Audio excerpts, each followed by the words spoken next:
control. My true identity, the power that is me. We all danced in fire, trapped in this machine. Don't know how long we've waited, as the Eggman's watching. We all danced in fire, looking through the screen. Don't know how long we've waited, as the Eggman watches.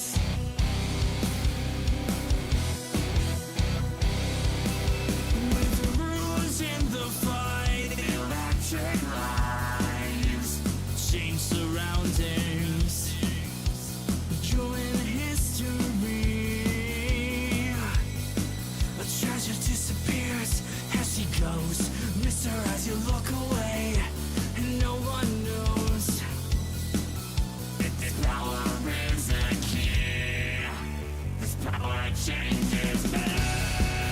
We all danced in fire, trapped in this machine. Don't know how long we've waited, as the Eggman's watching. We all danced in fire, looking through the screen. Don't know how long we've waited, as the Eggman watches.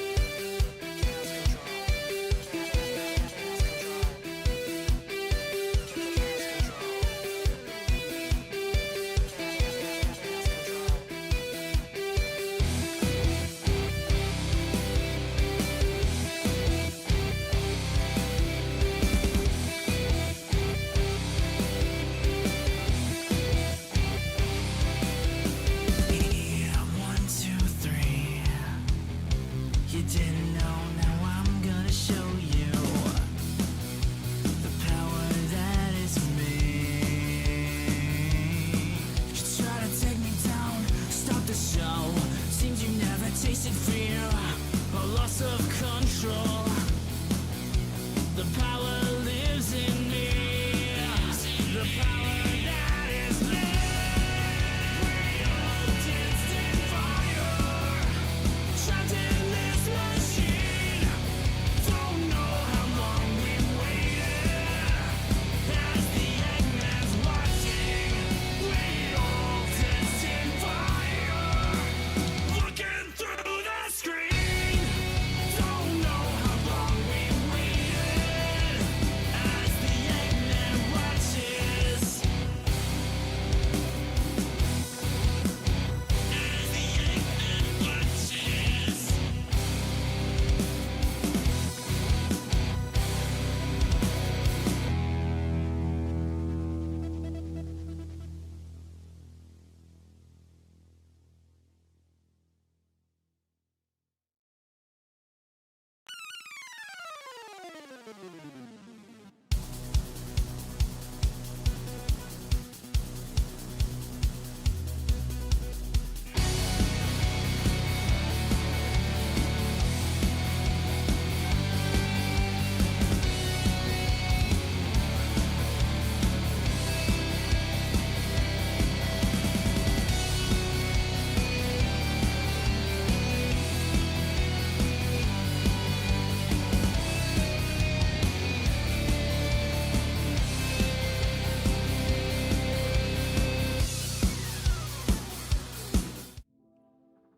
Hi, chat.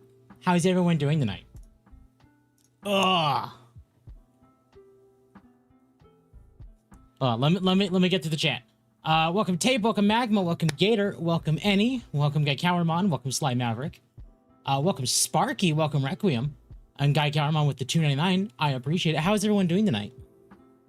Oh, I modified the tracking of the mod a little bit. It's just the tracking today in VTube Studio, so you might notice a couple weird things. I don't sound too good. Excuse me. What? What? Hold on. Huh? What? Hold on. Let me double check something. That's going through my mic. Do I not sound okay?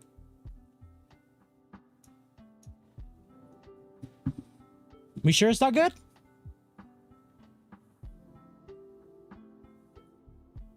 Oh, I'm talking a little deeper. Oh. Okay. No, I'm fine. I'm fine. Floppy dog. Yeah. Oh, God. Sorry. My arms hurt, so fixing my heads, it's like, pain. All right. I'm not a big fan of Leon, but I'll give him some big up to me. Leon do actually look into the guy instead of being a cultural grip. Yeah. Yeah. Yeah. We'll go into it. We'll go into it a little bit later. Let's see. Requiem as a mode for Leon, he has some stupid takes. As a mod for Leon, he has some stupid takes in game. I've made my opinion known that, like, I don't quite 100% agree with Leon's opinions about, like, modern Resident Evil. I understand where he's coming from, but I don't agree with them. So, hot dogs with, yeah. So, I'm still sunburnt. Yeah, it's still quite painful, but oh well. Yeah, so there will be no octopus tonight. Occo has opted to take the night off. More like Occo was going to be here, and I told Occo to take the night off because Occo was not feeling well. And instead of Occo not, you know, talking or not interacting or doing anything like that, or having to run away, it's like, you know what? If you're not feeling well, just take the night off. I'm okay with that.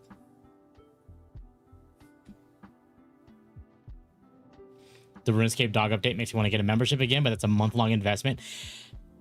Yeah, I understand that. Isn't Leon just official gooner bait for the HR team at Capcom now? No. Quick, activate emergency Magma. I actually asked Magma if he wanted to come on tonight. Magma said no. The reason Magma said no is we are going to briefly touch on the GTA stuff. We're not going to go over any leaks, but kind of just talk about kind of like what has happened briefly. But we're not going to be on the topic very long because, Take-Two is being a little funky with it. No.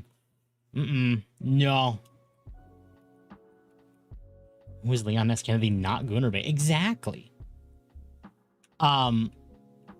Now, to be fair, I understand Magma's reasoning for not wanting to show up because Take-Two is basically issuing subpoenas of, I think the last I read was like over 100,000 users on Discord. And I'm like, no, I don't believe we're going to be participating in that. So we're not going to be participating in that. Nope, it's just going to be a me tonight. Solo Dogwave.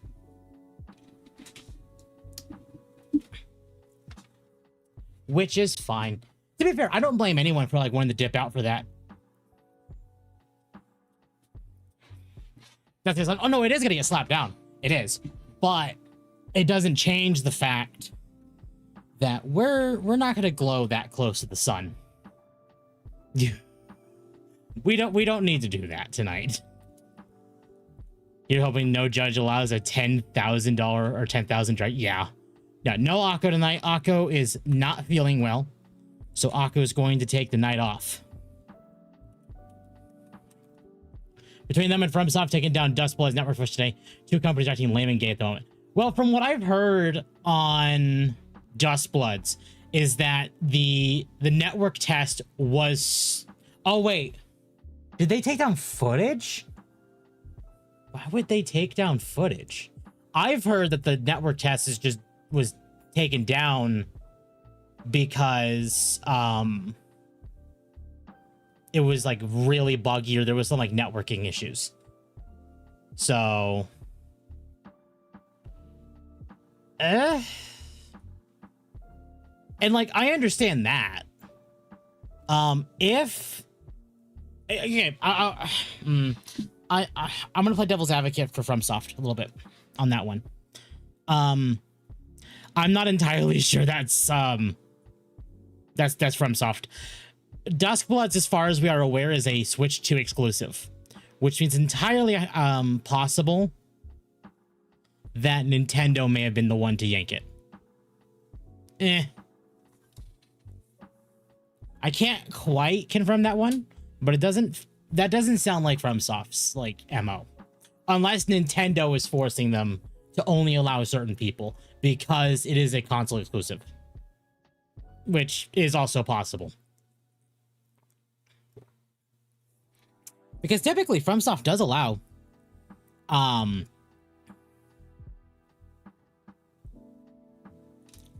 yeah, no word on what's specifically going on there. FromSoft owns the IP. You know, FromSoft does own the IP and Nintendo's just doing the marketing and funding. We actually do not know if like how the exclusivity for that game is going to be. I have a sneaking suspicion that they are going to it's probably like a year exclusive, or Nintendo's gonna be like, nope, you can't do it at all. But probably more akin, I think, to what's the right way to say, Monster Hunter Rise. What happened there?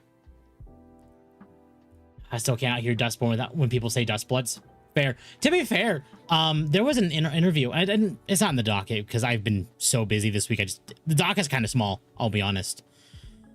But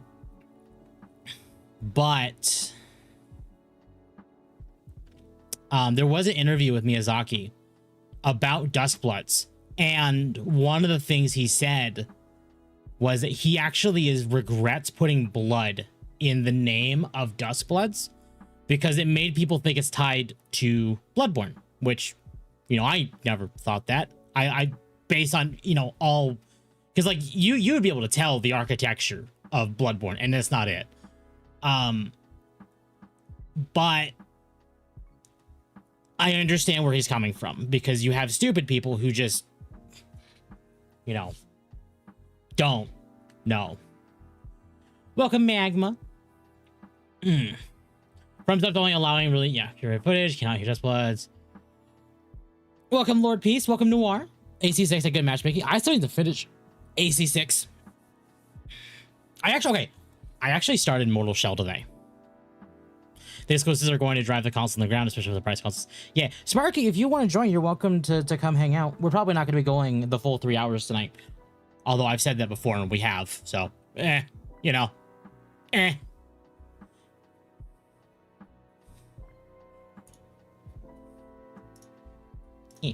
I am in my server. If you can't see it, I'll pull you. What just weren't mine? Here. I don't know if you're in my server. Oh, you're not in mine. Here. You know what? Maybe the octopus will allow me to do this. Hold on. I will be in Akko's thing. Akko can deal with it. I'm in Akko's streaming Discord. Akko can deal.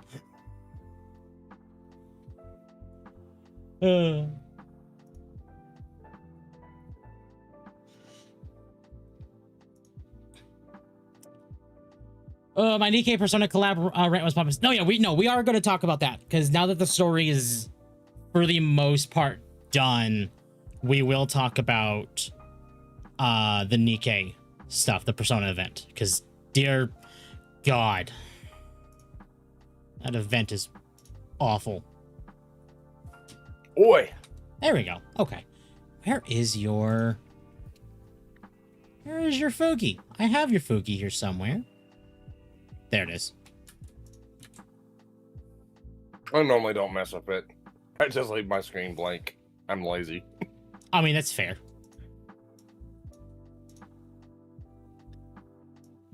Yeah, no, it's been a hot minute since I've been on one of your deals. Why is that not showing up? How rude. That doesn't... He's shy. That doesn't... What, why you not... You know what? It could be Fugi having an issue. Hold on. Fugi's been kind of, you know, bad in the bed recently. Yeah. Oh, You explicitly blocked Reactive from talking in the Discord. No, I didn't. Cease. Oh my god. I was gonna say, is it just an Occo Discord thing, or? No, I'm not gonna worry about it. I don't avoid gotcha games. Actually, Nikkei is very free to play friendly. Like surprisingly free to play friendly. I've not put any money into Nikkei, and it is wow. I've been tempted a couple times, but not pulled the trigger. The upside of DevOps / tech support having the keys for everything.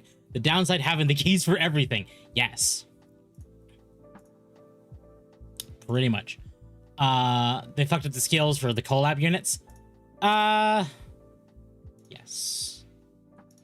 Okay. Now Fugi Tech is potentially working. Possibly.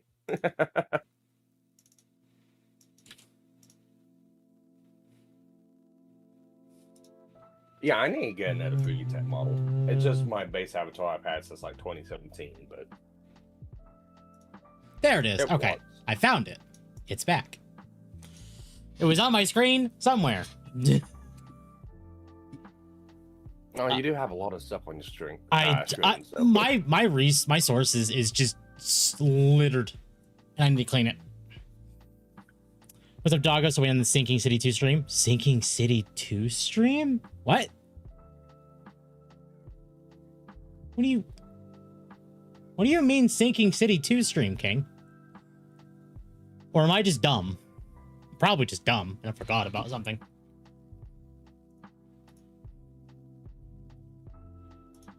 But yeah, I played, so I started Mortal Shell today. The best way I can describe Mortal Shell is it's what if you mixed Dark Souls with Warframe. At least that's the way that I can like describe it. That's the best way I can describe it. It's very fast. You have the shells, which are kind of akin to Warframes. And also for a Souls game, I was not expecting like big gun. So I don't know, it's pretty fun. No, Mortal Shell is in the second game. I'm playing 2. But every game's gonna have a BFG, so yeah.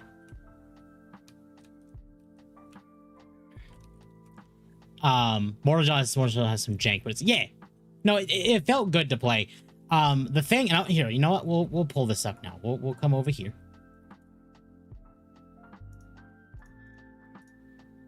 We'll do this.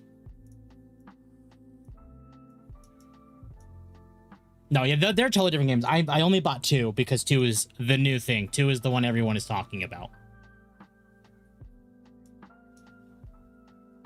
And probably don't need to do here. We'll just shove you over there a little bit. There we go. Need this. just shove me in the trash can. I'd be fine. Already done. There we go. And video.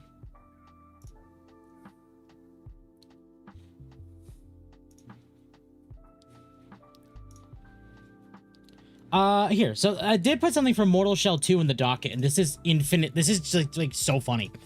Mortal Shell 2 is roasting players for their Steam playtime. Near the final boss, stone tablets reference your most played games. One player with 16,062 hours in Destiny 2 was asked why they spent so much time there and whether they were trapped. That's about 669 days of Destiny 2. Other players have seen references to other games like Elden Ring, Counter-Strike 2, and Baldur's Gate 3. So the actual tablet in the game says, but there is one place where they have spent the most time. 16,062 hours, Destiny 2. Why did they spend so much time in this one place? Was there something there they were looking for? Something not found in the other worlds? Or were they trapped?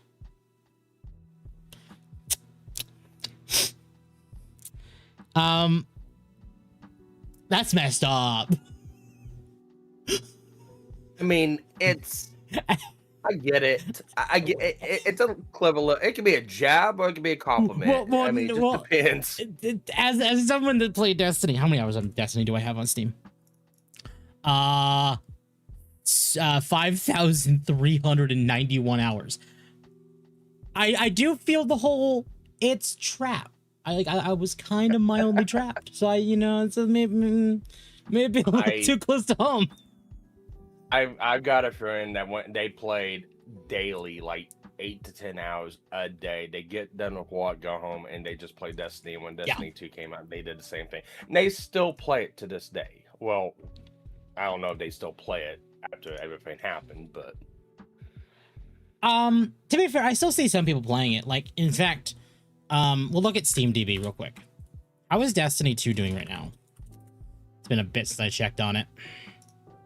Yeah, 24,000 players. That's, you know what? It's pretty good for a game that's getting no more updates. I mean, they're doing about the same, a little bit better than what Elite is. Marathon, 3,000 players. Oof.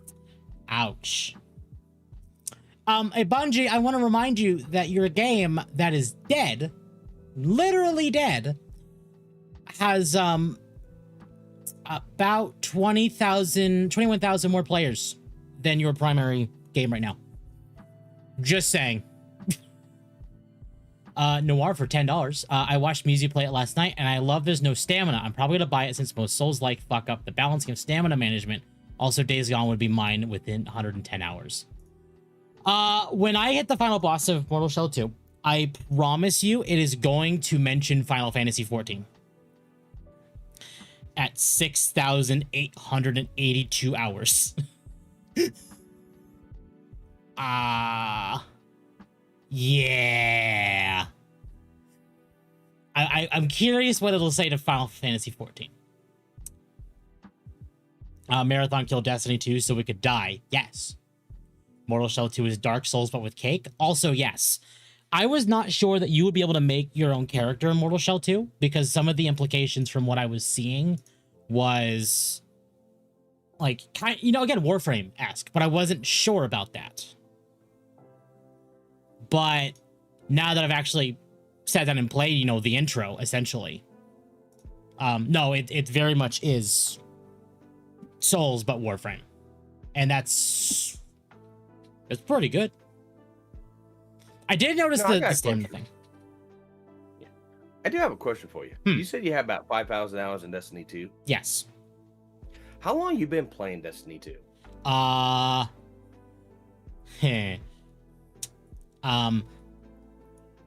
So I played Destiny 2 overall from... God, when did it come to PC? Because I think it was Curse of Osiris or Warmind that it came to PC with Battle.net. And I played there primarily once it came to PC.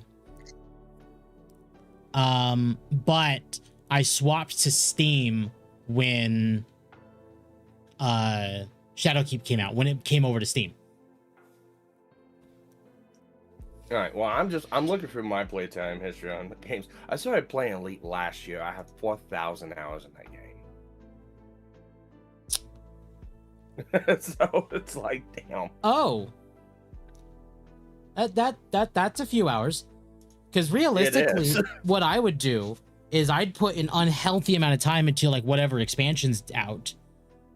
Maybe log in and then log in for my weeklies, knock out my weeklies, and then be like, okay, I'll be back next week. Because there were other things I wanted to do as well. But usually when an expansion launched, I was sitting there primarily for 10 to 12 hours every day for like a month. Yeah, no, I don't know how I got that much time in it, but I'm looking at the same map right now. It's like, that's why I was asking, because I know Destiny 2's been out for a while. It's like, and I figured you play it religiously almost. Yeah, I played it very religiously.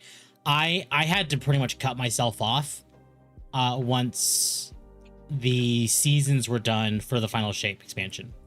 Once we were done with those, I paid for them. I was like, okay, I'm done. I'm not doing this anymore. And I quit until the game literally died. And then I went back to it. And then I was playing it and I was enjoying my time with it, but it was blue screening my PC. So I haven't played it since. Just a management issue on the game side, or just stuff on your PC? Okay. So it was BattleEye, because BattleEye is awful. But I did seem to figure out that it was tied to my BIOS revision. So I fixed that. CPU and cores? Huh? Some of CPU cores then probably? Maybe. BIOS? Maybe. Because at the same time, like, I would almost call Isaac at this point my TISM game, even though I don't have the TISM. But Isaac would also frequently crash. Never blue screen, but crash. And since I did the BIOS update, Isaac has not crashed once. So I'm assuming it was the BIOS update. I've not tried Destiny because crashing versus blue screening, you know, being afraid of the blue screen makes sense. Crashing is whatever.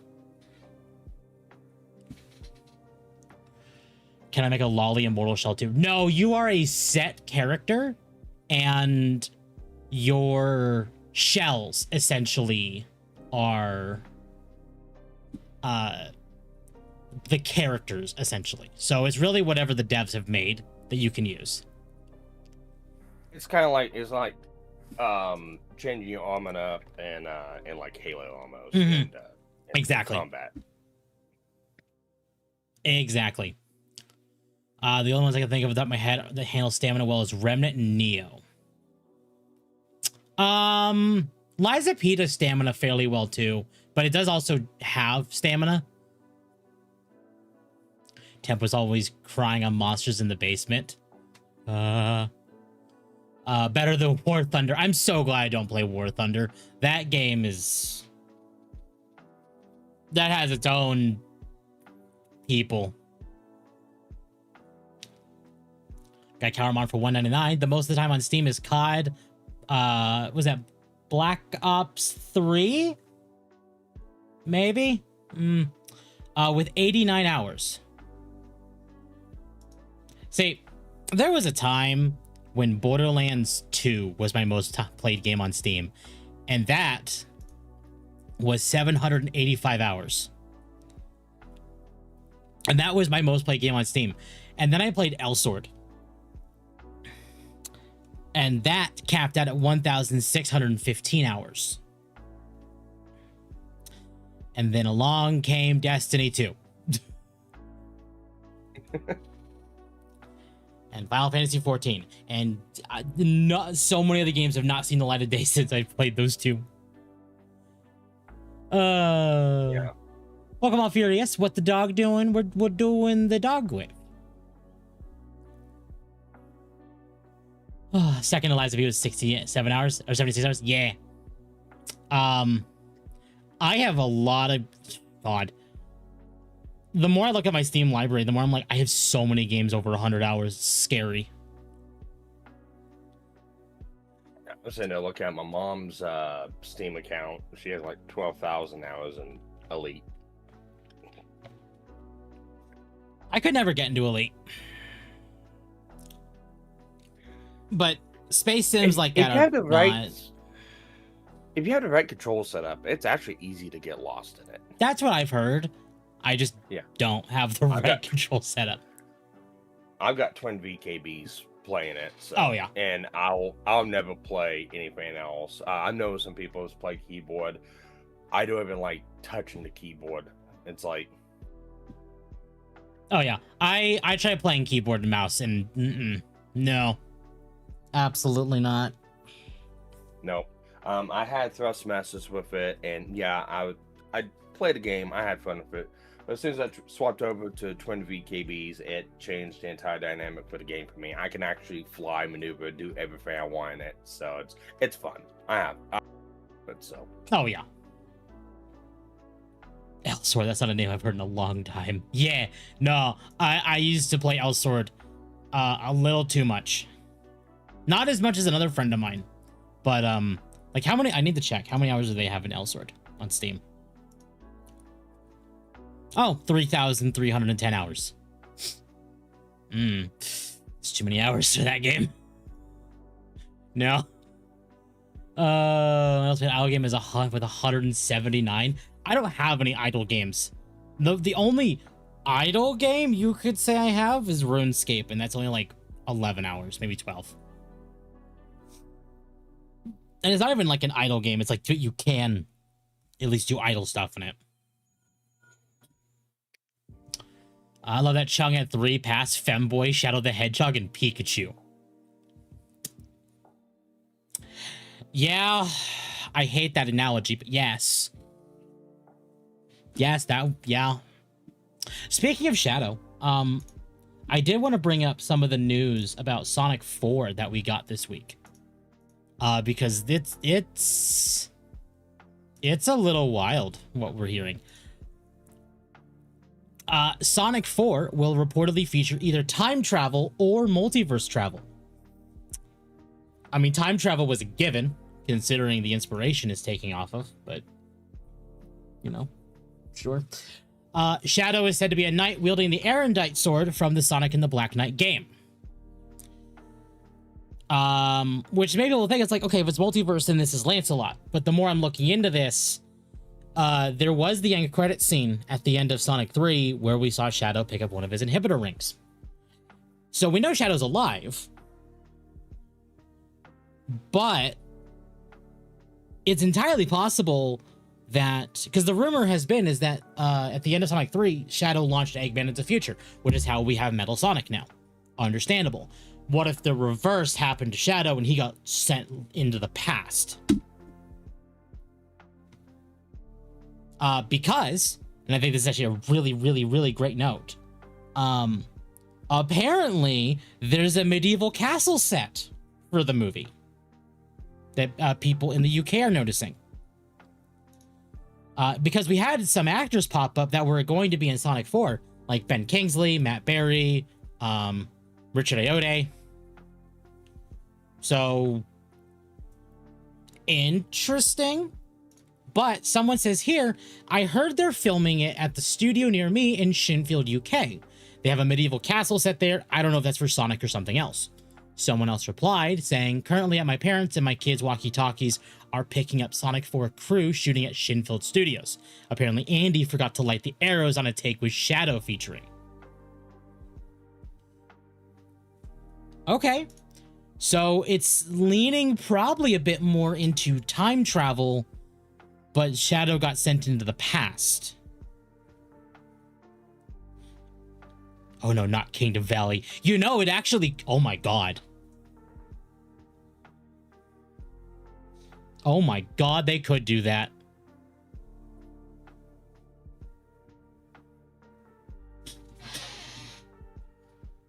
Oh my god. Yes, they could actually do Kingdom Valley.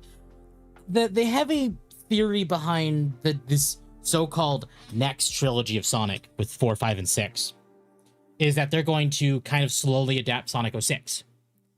But Sonic 06 truly only works if you acknowledge Soliana or Sonic 06. But Kingdom Valley is technically a post-apocalyptic kingdom. Or, well, like, former Soliana kingdom. So, what if that's where Shadow got sent at the end of Sonic 3? Before it was destroyed. That actually not entirely implausible. Huh. Didn't Sonic 06, or Sonic CD do time travel? Yes, and that's what Sonic 4 is primarily based off of. In Sonic... Sorry, no. Sonic 3 is kind of slightly based off... Sorry, God. brain. Sonic 4 is slightly based off Sonic CD because we saw Amy and Metal Sonic at the end of Sonic 3's post-credit scene. I hated Kingdom Valley and Sonic 06. To be fair, I hated Sonic 06. That game is ass. They teased Silver at the end of 4. I have a feeling they're going to wait on Silver till 6. Silver's another one of those, unless we get a year of Silver, because that's what I expect they'll do. Mostly because 2026 actually marks the 20-year anniversary of Sonic 06. How's that for making you feel old?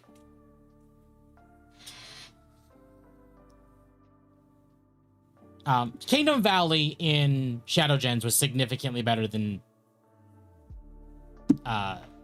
06. But I do understand why people would like it in 06 as well. What about Blaze? Again, that kind of... Here's the problem with the whole Sonic 4 will reportedly feature either time travel or multiverse travel. Time travel is easy to explain, especially in the factor of Sonic. Technically, you could also pull multiverse travel out of your ass and make it work fine. But I feel like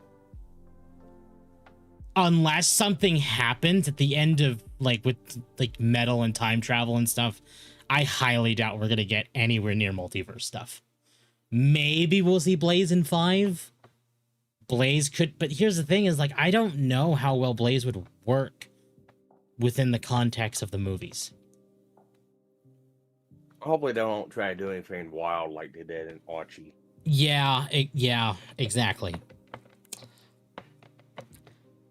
The problem... That's my only fear with it. Mm-hmm. My only thing is, I don't know, what surprise character they could pull for a 5th movie. Amy makes sense. Metal makes sense. They've already done Shadow, that's fine. Silver doesn't make sense till a 6th movie to cap off another trilogy, akin to Shadow. So, what could they do? Chaos, maybe, but that also doesn't make sense within the context of the movies. Well, it also depends on what kind of lore they're sticking to, too. There's multiple facets of lore they can go from besides games. Yeah. They guys stick solely to just games. Yeah.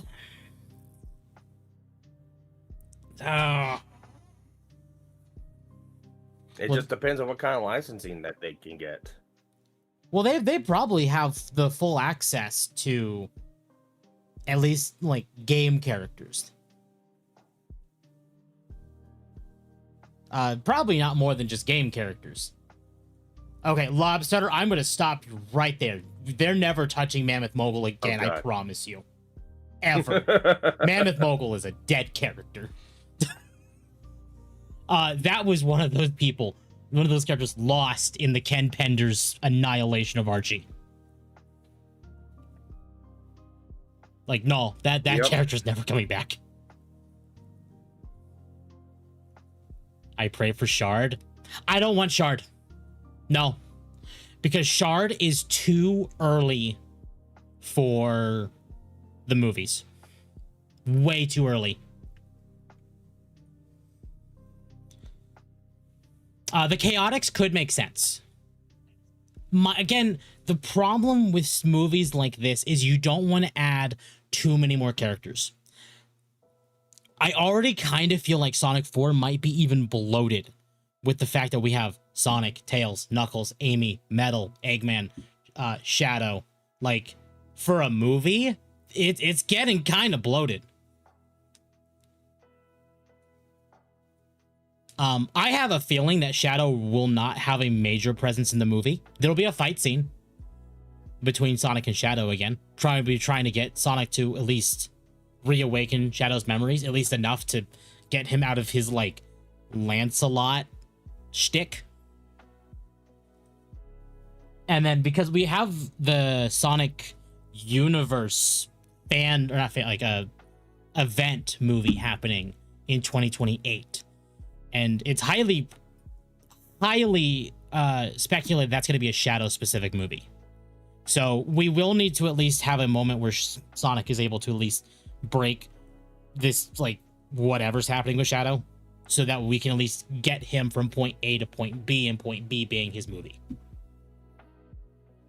I know this much. They bring in Scratch and Grounder, I'm done. No, God, please don't. Please don't. God, they do, I'm done. Nope, please don't. I do have a feeling they will eventually bring in Orbot and Cubot, though. No, I can see that, because aren't they in the games? They are in the games, but here that's the thing too, is that Orbot and Cubot are basically the game version of like Boko and Deco, Scratch and Grounder, and if you go by that like logic, Agent Stone does kind of fit the criteria of like Snively or, you know, the henchmen robots.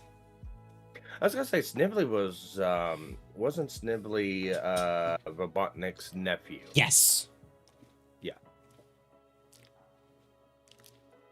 What about Rouge? If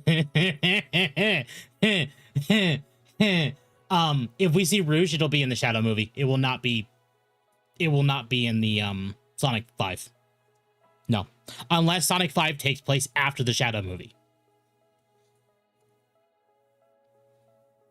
And if she doesn't have a Louisiana southern accent, it won't walk for me. See, that one doesn't bother me as much. I don't want them to censor her. I'm okay with them giving her a new design. In fact, I probably even expect them to give her Heroes design. Or maybe her Sonic Prime design, which is fine. Because technically the movies are intended for kids, but at the same time, that excuse doesn't really fly when she was originally made for a kids game as the sexual character. So, I'm sure that's probably part of the reason we've not seen Rouge yet, is they don't know what to do with her as far as her design. Because they're going to change her design. That's guaranteed. What about Scratch and Grounder? No. As long as they don't do the bullshit they did to Sonic in the first movie. As long as they don't do that shit. Oh, you mean the original design? Yeah, the original design. Oh, you know, I think they've solidified the design format they want.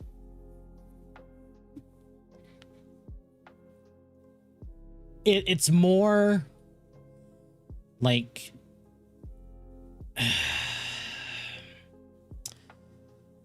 they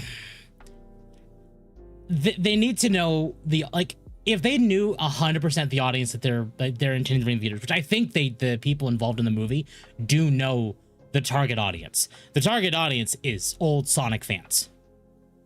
That's very clear. The question is, will Sega allow that? They could also, that's interesting. They could also do a fusion of Rouge's design from Sonic X and Topaz from Sonic X, actually. Where they kind of have like the Rouge specific outfit with a little bit of like gun motif, if she's a gun agent in the movies. I'd be okay with that. So far with all the character designs, it's been very, straightforward. Mm-hmm. They haven't done anything wild. Well, they've also been accurate too. They've not like changed anything to fit the movies. The only one they changed to fit the movies was Eggman, and by the end of the third movie, he was in his typical robot like Eggman outfit with a little movie tweaks, but it was the Eggman outfit.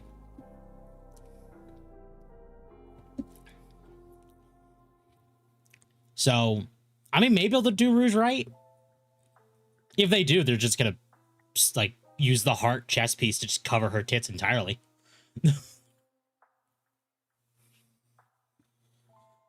Eggman Nega. Oh, they'll never touch Eggman Nega again. I wish they would, but they won't.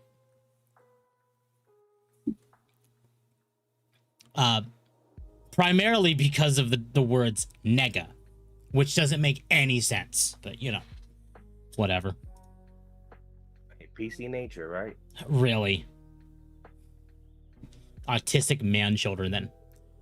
Black Doom. Black Doom I do expect to show up, just not in the numbered Sonic movies. Black Doom I do 100% expect in the Shadow movie. They've already acknowledged aliens exist. They've already shown Shadow came directly from the Black Arms. We saw the Black Arms logo on his like escape pod or whatever in Sonic 3. We know the Black Arms exist. It's just a matter of we need to see them now. But they've set the groundwork for the Black Arms.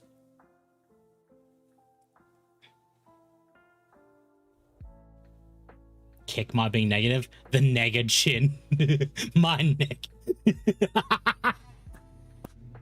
Yeah. Pretty much. Yeah. So I don't know what they'll do, obviously, for Sonic 4. We should be getting a trailer imminently at this point. Well, let's look at the Chaos Emeralds and stuff too, because I mean, we hit Super Mode. We've hit Super Mode with both Sonic and Shadow. Mm-hmm. I wouldn't be surprised if we did see Chaos in the fourth one. See, no, in the fourth one, I don't expect to see Chaos. I feel like they're going to 100% commit to making Metal the main antagonist. Like, Metal Overlord or Metallics. Like, one of the big forms that Metal Sonic has had over the years is probably going to be the final fight. But I would not be overly surprised if they did Chaos for the fifth movie. In fact, that is something they could do, and that would be that would honestly be a wonderful twist on the Sonic 06 storyline. Instead of doing Iblis, Solaris, Mephiles, all this shit, just do Chaos. Yeah. No, and I could see after credit. Oh, yeah. I guess after credit, too. Like, Eggman's finally returned from the future. He's finally back in present time. And in the future, he did learn of Chaos.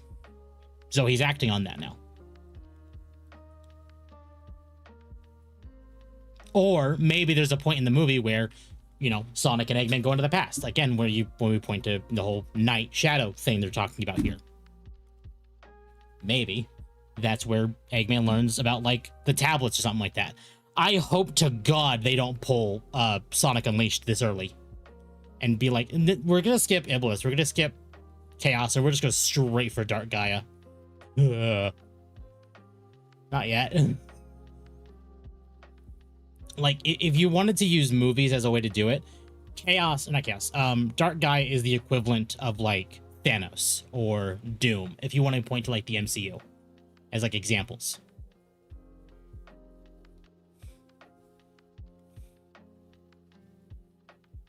I wonder if they'll take notes from... If they don't take notes from the Sonic OVA, I will be disappointed. There better be at least a scene that references the whole, like, I know what you're going to do because you know what I'm going to do, like, spiel. If that's not in the movie in, like, some way, shape, or form, I'm going to be disappointed. You think they could probably pull a Frontier? Maybe. The problem with Frontier is I feel like it would only functionally work on Sonic's World. Yeah.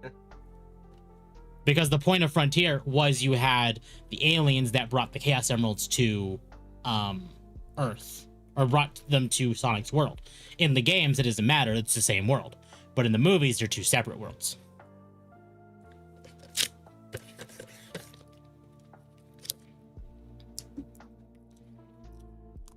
Oh, there's a lot of strange things they can do.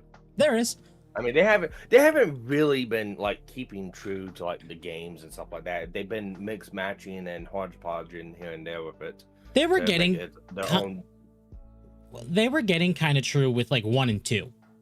2 is like, okay, you're copying 2 and 3 and a little bit of Heroes. Okay, fine. That's fine. But with 4, it's like you're doing Sonic CD, you might be doing Sonic and the Black Knight, you might be doing Sonic 06, you like doing Sonic Heroes again. It's like, holy shit, what are you doing? Pick one, commit to it.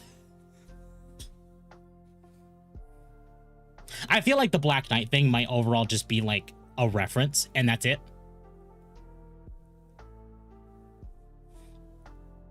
I mean, realistically, the whole Black Knight motif might very well just be like old Soliana just to set up Silver in the future. And that But we're really much be also, it. yeah, but we're also getting information from like hearsay. It's not like Yeah. we don't actually truly know. Exactly. It's just rumors. Daniel RPK is fairly reputable. Ironically, I wonder if he still has his post. Hold on. Let me make sure if that post is still there, because he actually did comment to someone saying, you know, you're incorrect. I like where your head's at, but you're incorrect. Oh, where is it?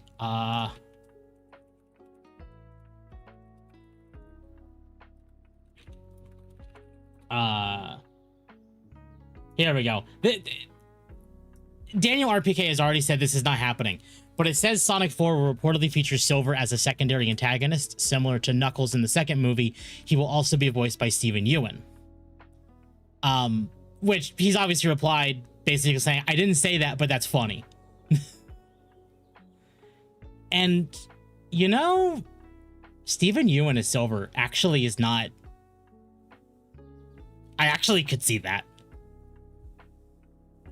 With the popularity of Invincible, and also his voice actually fits Silver pretty well. Yeah. But do I think he'll be in the 4th movie? Maybe in a post-credit scene. But anything more than that, no.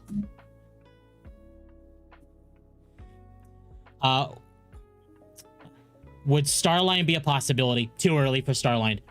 Again, Starline only works if, at least within the context of like the main Sonic stuff, that he's a fanboy of Eggman. If Starline doesn't even know of Eggman because he's still in Sonic's world, I mean, maybe he does, because they also acknowledged basically like space travel and other shit in the second movie. So maybe, but I don't see Starline coming to the movies, especially because they seem to be building up in the comics right now.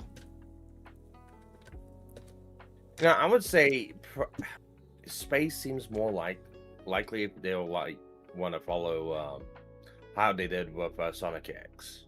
Yeah, and it's not game based, it's show based. But I know after they had the whole deal with Eggman's grandfather's Gerald's backstory, they went to space. I know that much. well, space and being in Sonic is not like an uncommon thing. But it depends how deep into space you get, or how far Sonic's world is from Earth. Or if Sonic's world is, you know, a planet, it could literally be an alternate dimension. Like, it is Earth, but it's not, if that makes sense. And they could do that. I mean, that's kind of what they did in Sonic X, actually. Yeah. The Wisps, I don't see them touching the Wisps in the movies. The only reason I think Sonic 06 actually works in the context of the movies is because Soliana makes more sense in the movies than they do the games. To be fair, I wish the games would also acknowledge humans more, but they don't. An alternate Earth, like how they did DC crossover? Yes. Exactly. So. Yeah, really, in the games, the only human they recognize is Robotnik. No. And Gerald, but Robotnik, Gerald, the gun commander, gun soldiers, Gun commander. the president. Very, very, very, very limited. Yeah, it's very limited. I just wish they'd go back. Like, we don't need there to be like human characters all over the place, but I'd like them to return to a point of like Sonic Adventure 1 or Sonic Unleashed, where it's like the humans do exist. Humans very much also coexist with the other characters. Even if they're not important, they're there. And I wish they'd return to doing that.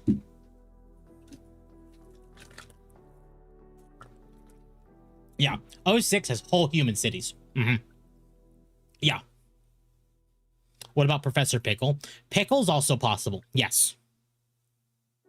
But again, if we're touching on Professor Pickle, that kind of starts leaning into Sonic Unleashed, and I feel like Unleashed... okay. The context of the events of, like, Sonic Adventure 1, Sonic 06, Sonic Unleashed, they're all great concepts, and they work great in games. But if you look at it in a movie format, those are like...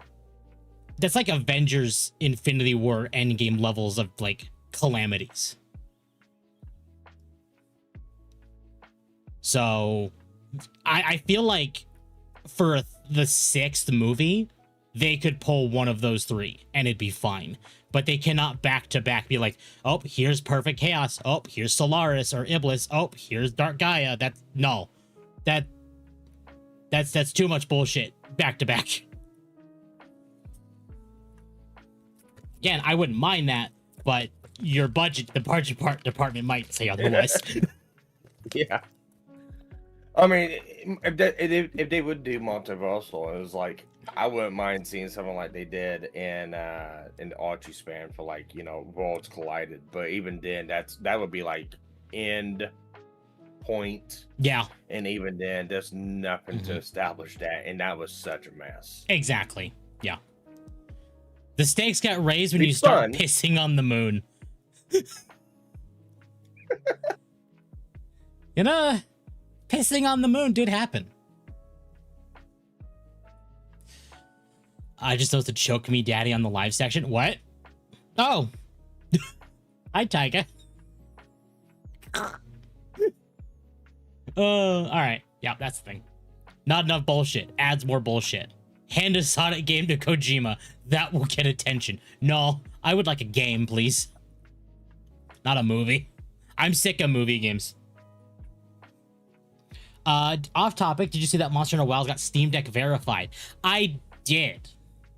How Wilds got Steam Deck verified, I don't know.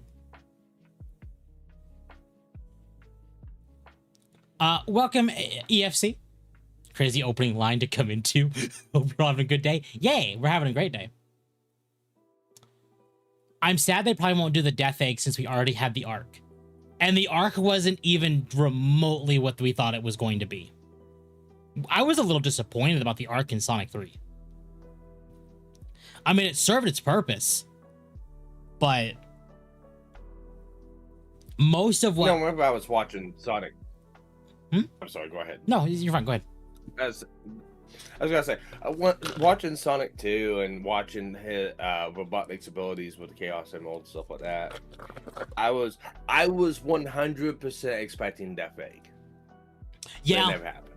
Instead, they just did the Death Egg robot, which, you know what? Also fair. But it works. But I also feel like that same issue, like using the Death Egg robot instead of having the Death Egg, is a similar issue that happened in 3, where you could tag, or like not tag, but like all of Shadow's lore that was set up on the Arc in SA2 was all on Earth in the movie. And the space colony is just a gigantic fuck you laser, and that's all it is in the movies.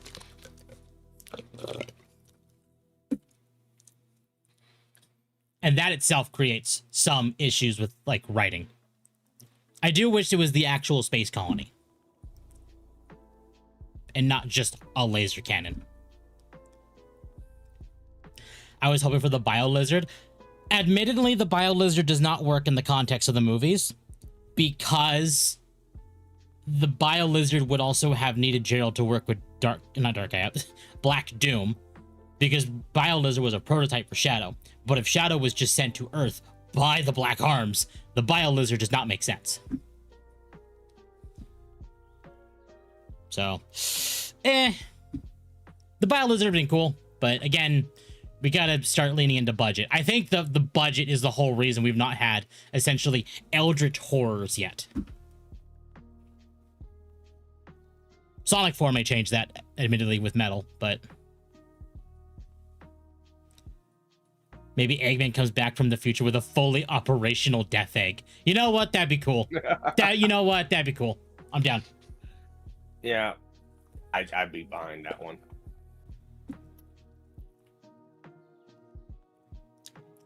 The BioLizard will probably be in a Shadow movie as an antagonist. Maybe. But realistically, I see them doing just Black Doom. I think Black Doom's a safe bet. All right. Here, let's go ahead and talk about the Rockstar stuff quickly, because this is, oh my God. Oh boy. So we're not going to get too deep into this because we don't need Take-Two getting mad at us. But apparently Take-Two lost over $2.8 billion in market value following the leaks. They lost it, but I also heard they got it back too. I've not heard they've got it back, but I wouldn't be overly surprised. Up, I believe. It was like some sort of a knee-jerk, sell out, and then they came back, bought back. Okay. I don't know if we'll touch on that one, Vestava, because we're not going to be talking too much about this because Take-Two's being real scummy about how they're operating right now because of this. But Ayakamots also added in, Rockstar has decided to a court order forcing Discord to surrender personal data of over 100,000 users. Most of them never leaked anything. Innocent bystanders got swept up because of a multi-billion-dollar company decided their leak hunt mattered more than privacy. Now think about Discord is going to push for age verification. If they start collecting IDs and face scans to protect kids, that data doesn't stay locked away. The next time Rockstar or any other giant with lawyers wants someone, they already have a ready-made list of real names, faces, IPs, and device IDs sitting there waiting to be handed over. You can't get wrongly flagged and still end up in their system. Sorry, you can get wrongly flagged and still end up in their system. There is no real process. Just corporate power backed by a judge. That's why privacy shall have exists for a reason? Can you English better, please? It's the only barrier to stop greedy companies and out-of-control platforms from turning every chat into a surveillance tool the moment it benefits them. Government's corruption that lets actual rapists, murderers, and kidnappers walk free suddenly act like social media is the biggest threat to children. That priority is completely backwards. Age verification plus data seizures is not protection for children. It is a permanent record waiting to be abused anytime. Fuck Rockstar, we have to fight back against government corruption and abolish age verification. Yeah, so, that's not good, Rockstar. Well, so, do you know of Dr. Viper AU? No. Alright, so, he's a locale online, stuff like that. He's been in a couple controversies. I know Occo knows of him. He has that famous quote of 14 pages for different things, but he's a really big GTA speedrunner. Right. He's well known, stuff like that. He got subpoenaed. Really? Yes. And his entire Discord. That's ridiculous. Yeah. I believe he made a announcement about it. I know that they were talking about the leaks, they were talking about different things, but I don't think they've facilitated any videos, any actual links to sites, anything like that. They were just talking about what was going on. And I believe Viper even made a statement about it. But it's one of those deals of um I understand where Rockstar's coming from. Right. This is gonna give them a very massive black eye next to the other black eye that they got from the broken bloody nose. Yeah. I'm still certain that GTA 6 is going to slam dunk the Game of the Year awards this year because it's GTA. But this is definitely going to put a stain on at least user perception. Yeah. Also hearing the fact that the leaks, again, I can't verify anything at all. But I am hearing that the leaks came from a PC build. And I'm like, wait, so you're saying that you don't want to make a PC version because PC players are cheap. Obviously, there was going to be a PC version because they have to actually develop it on PC before they basically move it over to console. Fine. But you're saying you're not going to do PC because PC players are cheap, but then the build people are supposedly getting is PC. Something's wrong there. Unless maybe they were planning on doing PC originally at launch or months after. I mean, let's face it. Let's look at the new Xbox and the new PlayStation. They're essentially PCs. Mm-hmm. It's essentially PC hardware, just running either a PlayStation or a Xbox operating system. That's it. Yep. They probably got some encrypted coding that prevents it from being played on different consoles. So other things, some hardware verifications that they have that the game can only play on. But that's all coding that's done back in behind the encryption. Mm-hmm. The game is most likely made primarily on PC, yep. tested on PC, given around on PC. And when it comes out, they make those changes to where it can only be played on those platforms. Right. Yes.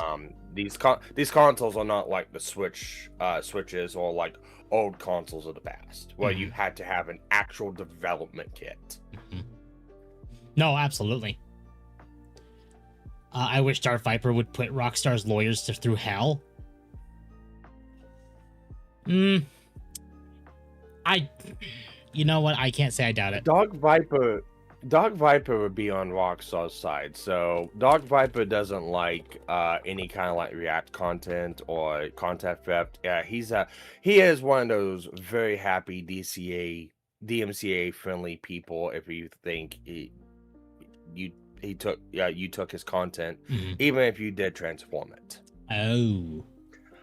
So he's one of those. That's how you guys locale status. Yeah. But he would be totally 100% on Rockstar's side. Yeah. Okay. So yeah, no, he's gonna suck up to them. He's got to suck up to him. He's got to play canary. He's gonna throw other people underneath the bus. Yeah. Especially save his own ass. Mm-hmm. Did you hear that there's a rumor of a second subscription for GTA, not GTA Plus? I have not heard that one. I wouldn't be surprised, but I've not heard that one. Well, seeing how they put the trailer behind a Netflix paywall, I wouldn't doubt it. He compared reactors to date rapists? Yes. What? So the 14 pages, he wrote a 14-page document on how he thought React content YouTubers are just plagiarizers and thieves. That's Yeah. You get a minute. Get a minute. Check them out. You roll your eyes. I already am. Salute, dipshit. Welcome, Kitty. Temp, what's next? Chris Pratt as Silver? God, okay. That would be good. You know what? Chris Pratt as Silver, I would actually not be overly opposed to. I actually do like him as Mario. Although honestly, now that I've imagined Steven Yeun as Silver, I'm like, I kind of know who I want as Silver.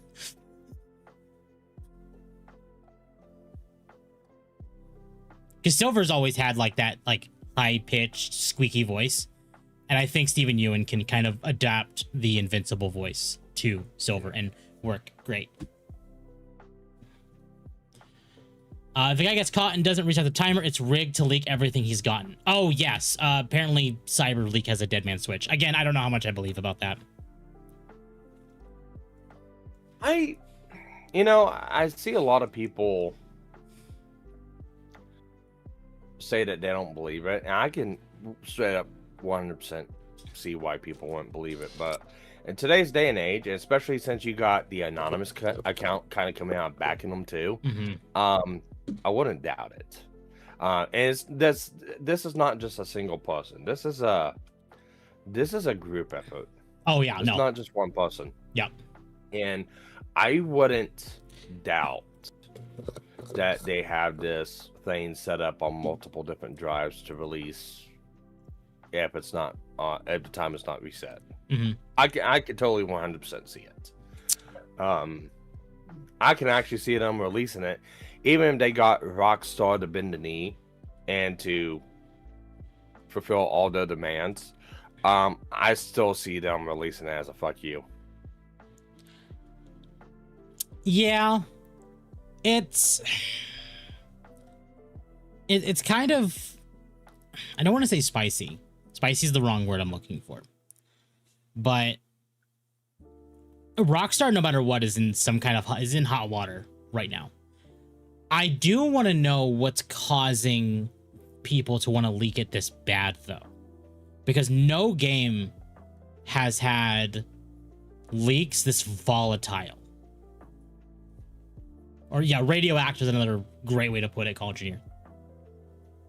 Well, I think it has to do with the fact that everyone is kind of looking at Rockstar and GTA 6 as the next.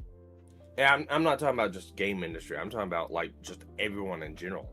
They're looking at it as like the next kind of gold standard of what games are going to be in the future. No, yeah.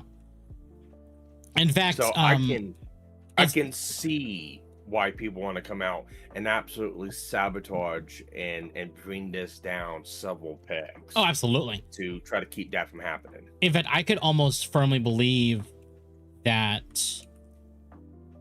if GTA 6 does horribly, that could be the nail in the coffin for the AAA gaming scene or industry. Yeah, it could. I've always said it's like we need to go for another gaming market crash. Oh yeah, and like in the 80s. Yeah, and if GTA 6 fails, that is exactly what's going to happen. They've already been kind of threatening. It's like 90% of what's been releasing is dog shit. You just need one more really bad release, and you're done. Yeah, and GTA 6 is the most anticipated game ever. Yep. It's also kind of funny to see it and hear that it got leaked because of India. Yeah. And I'm sitting here, everyone's saying all the developers and the game developers that are working on this, think about the families is like, okay, then why did the leak come from India? Yeah. Why did it come from India of all places? Yeah.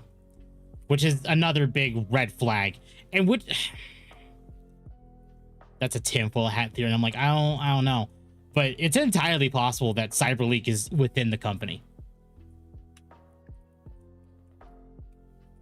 In fact, it may be one of the Indian developers. It could be. I mean, didn't Rockstar have something like this happen before? With it was a developer's son that leaked something. Maybe. But I'm not certain on that one. If I went for $2, Cyberpunk Times requires Cyberpunk solutions. Not Cyberpunk solutions. Those are bad solutions. Yeah. Think of the family, it's brother that got paid. Yeah, it's like, and that's another thing too. It's like all the game developers working on this. It's like a lot of the people talking is like they haven't got paid yet. And it's like these people get paid salary. Oh yeah, on time. They got paid. They don't get That's why a lot of people need to realize too. These developers, these programmers, these designers, and stuff like that, they don't get kickbacks or bonuses depending on how good the game does. The studio does. Oh yeah, They don't. a lot of hackers really make sure GTA 6 kills the AAA industry. Yeah, that is also possibly part of it. Is just like it is a coordinated effort just to say nope, we're done. We are done. Because again, I do suspect 2027 will be another year like 2024 in gaming. Like we had Baldur's Gate 3, or you had, I was a Claire Obscure, but that was last year. But 2024 was less of a year of shitty games and more good games. 25 and 26 were just shit games. Well, okay, 25, you had a few big ones, but a lot of the big ones that year were indie. 2026 has had a lot of just AAA slop. So, and we know a lot of developers are moving their games to 2027 because of GTA 6. But at the same time, that is also allowing them plenty more time for development as well. Which is not inherently a bad thing. As I believe is also a backlash from Sony. Well, Sony's done a lot of things to promote a lot of bad will, and it's no one's fault but their own. Oh yeah. And Rockstar is just kind of following behind, marching right behind Sony, because right before GTA 6 did get announced, what was it? Sony basically said, "Oh yeah, the movies you bought and stuff, you no longer have access to." Oh yeah, no, that does not fly. Sony's doing a lot of stuff that's like anti-consumer, and it's going to kill them as a company. Yeah, and let's remember back to Helldivers 2. That whole backlash deal with the PSN subscription. And it's like people think that that's been solved and resolved. Is no, it currently got implemented later on. And you gotta remember, there's still a lot of countries that don't have full implementation of that. Oh yeah, no. And that was the same problems with Marvel Tokon. Yeah, and if I'm understanding this right, the new PlayStation 6 is going to be required. Yes. No, exactly. Black Myth Wukong 2025 was AAA. Well, yeah, there was a few good AAA games in 2025. In fact, 2025 was also another good year, like, because it was like Silk Song, Claire Obscure, Black Myth Wukong. Like, there was a lot there. It was just all spread out. Oh, and Monster Hunter Wilds was there. I wanted to say Resident Evil Requiem, but that was this year. God, that was this year. Which is bizarre. A generation ago, Sony was pro-consumer. It's like, no. Sony's always had this playbook in the book. You gotta remember though. Oh yeah. They stepped back and watched they watched Xbox trip on all the rakes and then save phase and did the complete opposite of what Xbox did to subvert expectations. They've always had, stuff like this planned. They just waited for an opportune time. No, yeah, no, they wait for the opportune times. But that's the thing too, is like because you're noticing right now, there's kind of like we're kind of seeing a shift in Xbox right now. There's like, yes, Fable looks kind of not great, but then you have Gears of War, which is kind of looking interesting. Halo was bad, but that might just be a symptom of 343.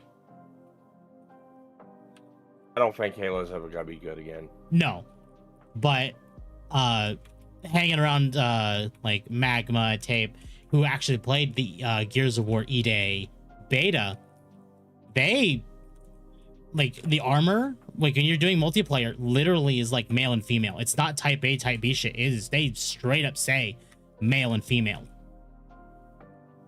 which is like, okay, so there's at least a shift happening. Yeah, no, there is a shift happening back, away from like, this PC culture bullshit, but it's very slow compared to what has been implemented to this time. And unfortunately, it's like it's to a point now where you see that swapping. Okay, it's no longer type 1, type 2. It's male and female, and it's like people like celebrating stuff like that. It's like, yeah, but everything else has been degraded past the point. That's only like a start. No, yeah. Well, I also mentioned it before, and I know people have been like, and I keep saying it several Dogwaves a lot, but I constantly point out, you have Asian companies like changing their tune. I mean, again, look at Capcom and Square. Their tune is absolutely changed. You can tell. The only ones that are not, like Nintendo. In fact, I'll point out, because we're kind of done with the GTA topic, because there's nothing more really that I'm not. Yeah, they got hacked. They got hacked. That's about it. There we go. But official Nintendo survey has removed non-binary as an option. Okay, so does this mean Nintendo is finally shifting away? Well, that's a survey. It's a survey, but surveys, at least within these companies, do kind of slightly matter. But again, you also had non-binary as an option in oh god, what is that game? Tomodachi Life.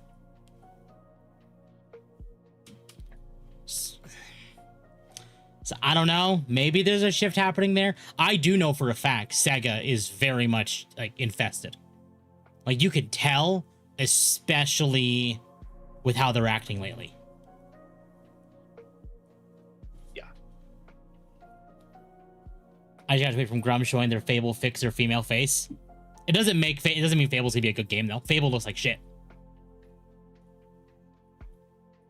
I mean, if Fable comes out and people genuinely like it, like across the board, cool. I'm happy. But I have a sneaking suspicion it won't. It's gonna be like Dragon Age. Yeah. Pretty much. Here, we're gonna talk about this real quick. Well, real quick. We're gonna be on this topic probably longer than GTA. We got some interesting news about Shift Up this week. After 13 years at PlayStation, DEI specialist Jerome Benzadon is joining Shift Up as head of global communications. His professional profile lists product and corporate communications as one of his areas of expertise, with a focus on DEI, diversity, equity, and inclusion. Benzadon has more than 20 years of experience in video game communications, having worked at PlayStation, Ubisoft, and THQ. His role will cover the company's global communications and campaigns, including its major games such as Stellar Blade and Nikke. Oh boy. We'll get into Leon's stuff in a bit, but Ayaka Mods basically said bad news for Stellar Blade. This guy was basically hired, announced his job yesterday. He removed the focus on DEI and ESG bio from LinkedIn today after it was exposed. To Jerome, fuck you for hiding your true identity of DEI. And then Chibi Reviews. Stellar Blade might be getting censored, and Shift Up as a whole was sent this image in my DMs, and upon looking it up, Shift Up hired a DEI specialist, PlayStation executive, as head of global communications. Now, this definitely doesn't mean it's cooked, but red flags are there. I didn't grab Savvy's post, but basically Savvy said until he's fired, she's no longer buying and playing anything Shift Up has made, which, okay, but I think a lot of these people are jumping the gun, and I think Words of Paradise is definitely kind of nailed on the head. He says, there's some missing information here. Did Jerome Benzadon have ESG in his LinkedIn bio? Yes. Except it was from 1998 to 2003. Well, that's a red flag right there. Why is ESG in there from 1998 to 2003? And it stood for École Supérieure de Gestion. I'm positive I butchered that. But the abbreviation for that school in France was ESG. It is a business school. So, okay. ESG really wasn't a major thing back in the, late 90s, early 2000s. And the abbreviation for his school is ESG. Okay. Well, I'm going to go with the idea that we removed ESG from the equation entirely with this guy. Because it's not the ESG people are thinking of. As for his time with PlayStation, since 2013, he was the senior PR manager, PlayStation France, doing things like coordination for Paris Game Week and giving interviews to French gaming outlets about the status of things like Uncharted, PS4 VR, and Kojima projects. By 2020, his role at PlayStation was upgraded to senior communications manager, and he basically just did PR events for all major games: Spider-Man, Helldivers, Saros, Gran Turismo 7, etc. There is literally nothing I can find in his history, interviews, prior job titles, old articles, or anything linking him to DEI as part of his job or job title. Hell, his most recent pictures on his Instagram is him posing alongside a statue of Eve, followed by him at a Megadeth concert. Yeah, because Megadeth fans are totally known for having deep-rooted thoughts on DEI. Hell, he's also been shown on his Instagram playing Crimson Desert. Please show me the DEI in that game. TLDR, Stellar Blade Blood Rain is likely fine. Same with the upcoming Shinji Mikami game he's tied to. He's literally just a marketing and PI guy. And I'm going to grab... So, it was just... Did it actually say, like, DEI on his LinkedIn? Or was just ESG? It did. So Leon posted a video about this, kind of going a little more in depth, but not much more than just what his Twitter post here says. But basically, let me get this one thing out real quick. Because I don't want to say that's the guy's mentality and anything like that. It could very well be possible his last position he had, he could have been required to put that stuff in. I'm not saying it's right. I'm not trying to give him an out, but you do know, and I know that a lot of these companies do kind of force you to play the part. Mm-hmm. So I'll give him some leeway. Well, and also, Leon kind of said it best. DEI is kind of a currency. If you put DEI in your profile, it might allow you to get picked up, even if that's not your intention. It is kind of a marker to some companies in the West. They'd be like, "Hey, I follow the lingo. I play ball." But ShiftUp's a Korean company, and Leon made a great point of this. Koreans don't care about DEI. In fact, Koreans actively disparage DEI, and they're like, "No, absolutely not. We do not touch this." So it's entirely possible once he was hired by ShiftUp, he removed it from his bio, because it doesn't matter. It's a currency, it doesn't work in Korea. Yeah, don't they go after feminists? They do. In Korea. And this is a kind of a not great image of him. I used a better image for the thumbnail. But this is him standing next to a statue of Eve. And him at the Megadeth concert. And I noticed something major. He doesn't have colored hair. He has a clean fit. He's well built. He actually has a normal human outfit on, and he doesn't look like a piece of shit. You look presentable. You can usually tell a DEI type based on like their hairstyle, hair color, how their outfit, and I'm like, no, 10 nose rings. Yeah, and doesn't have any of that. Yeah, he's not deformed. Exactly. So, even if he is, he still stands within the West. Running away from Sony is basically just a World War II tower guard defection. Well, it's entirely... Okay, here's something else I've kind of also stated. It's entirely possible that he worked with ShiftUp when Stellar Blade was coming out. I mean, he's a PR guy. He promoted Stellar Blade when it was coming out.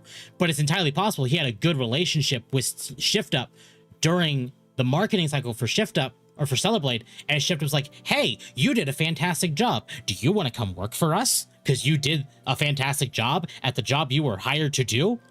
Cool. Awesome." Yeah. That- Well, and a lot of people need to realize too is like he's just PR. Yeah, exactly. He's got no say in game development. He has no say in what gets put in, what gets put taken out. His job is to market. Exactly. And you know what? From what and people are like, I know Leon made a very specific note in his thing. Is like, oh, but he pushed Saros and he pushed Ghost of Yote, and I'm like, but those are both Sony games, and he worked at PlayStation as a marketing and PR guy. He's going to market those games for the company he works for. Shocker. It's his job. Oh my God, he marketed a game that nobody liked for a company he worked for that he was supposed to do. Mm-hmm. Who would have thought? I know something else that was mentioned in Leon's video is when you go back through the Wayback Machine, because he did some interviews with like defunct gaming journalist sites now. If you looked at all of his answers to questions in these interviews, usually DEI people have a very specific tone to how they, even if they're in marketing, if they're in PR, they will have a typical tone to how they do things. So they'll try and slip in DEI terms to be like, but see, we accommodated. He never did any of that. He never had any DEI slang mixed into his responses in these interviews. He was full in on marketing and PR.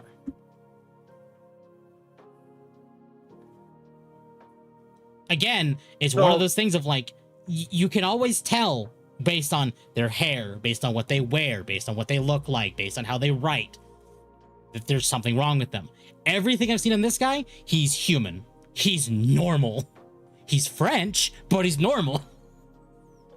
Well, I mean, that's the nail in the coffin right there. He's French. He's French. Off with his head. But no, it's like, okay, yeah, I get it, and this is one of the issues with the culture war stuff, Mm-hmm. and it's the extremes. Both sides do, and I feel like Savvy and everyone else kind of really put a knee-jerk reaction to it. Mm-hmm. I mean, I understand why they do it. No tolerance whatsoever. Fine, cool, that's their deal. But looking at it, I do think it's kind of a misunderstanding. Oh, I do too. Like, and exactly, it's very right here. It's like, only time will tell if it's true. People can gloat if he's on a DEI or cool. Exactly. And like, if he has some influence in the company, if he's in the DEI and we see that, definitely call it out. Shift Up has been very responsive to opinions like that. They definitely made changes at Sony's behest for Stellar Blade, and then they heard community feedback and they made a compromise. It's like, okay, well, we have to allow we have to allow what Sony wants, but we cannot, completely bend, which is why they are now doing Blood Rain entirely on their own. Like, they are publishing that game. They can do what they want with that game. And the same thing with Nikkei. Like, there were some issues there. So they responded to opinions there, and they dealt accordingly. If there's any issues here, Korean higher management of this company will take over if this guy does anything that he shouldn't be doing. Now the Koreans will just probably take care of it themselves. Exactly. They are.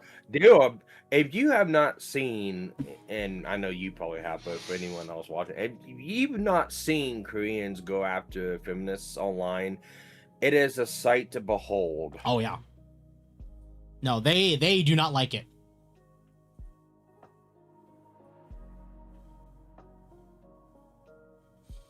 Noir for $5. He looks like a businessman critical drinker. Also, I would push those games if I was making $150,000 or more. No, exactly.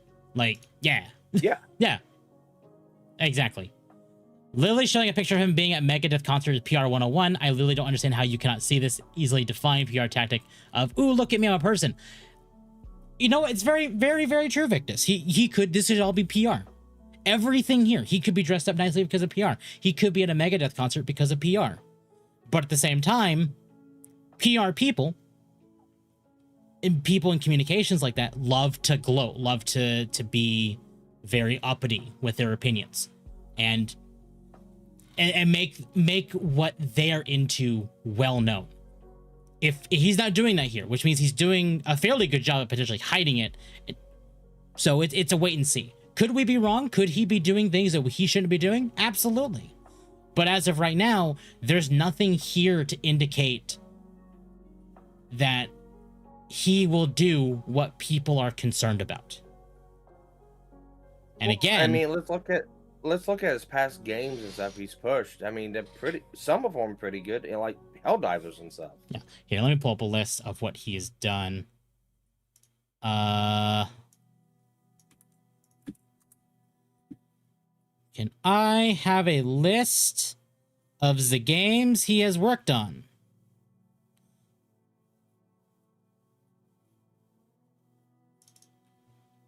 Interesting. Okay, hold on. I'm gonna bring this up. Apparently he does have a Twitter account. And he did update it for head of global communications at Shift Up. Vocals and guitar for Sografalf? What is Sografalf? Hold on. Obviously it's a band.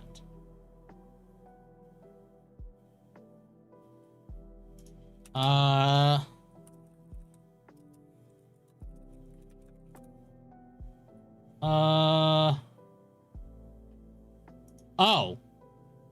Okay, hold on. Okay, so this is from Braves AI. Jerome Benzenon is the lead vocalist and guitarist for the French metal band Sografalf. He has held these roles since the late 1990s and 2000s, respectively releasing EPs such as Super Metal Fight in 1999, Blog Metal in 2004, and So Far So Good, Sogra in 2007. I have to ask my wife about him. That's another thing I don't see people mention. I don't see a DEI guy being in a metal band.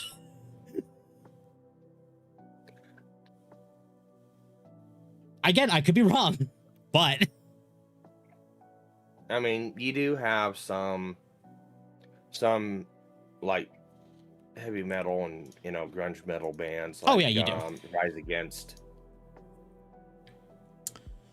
Noir for 5. We should ask him what his stance on air conditioning since AC is right-wing technology in France.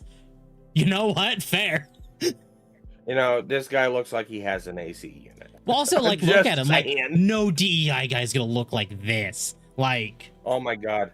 I'm looking at that. I'm sitting there going, Sonic? he looks like the Minion. yeah. Here, he's promoting God of War Luffy. Again, he works for Sony. Promoting Wolverine, works for Sony.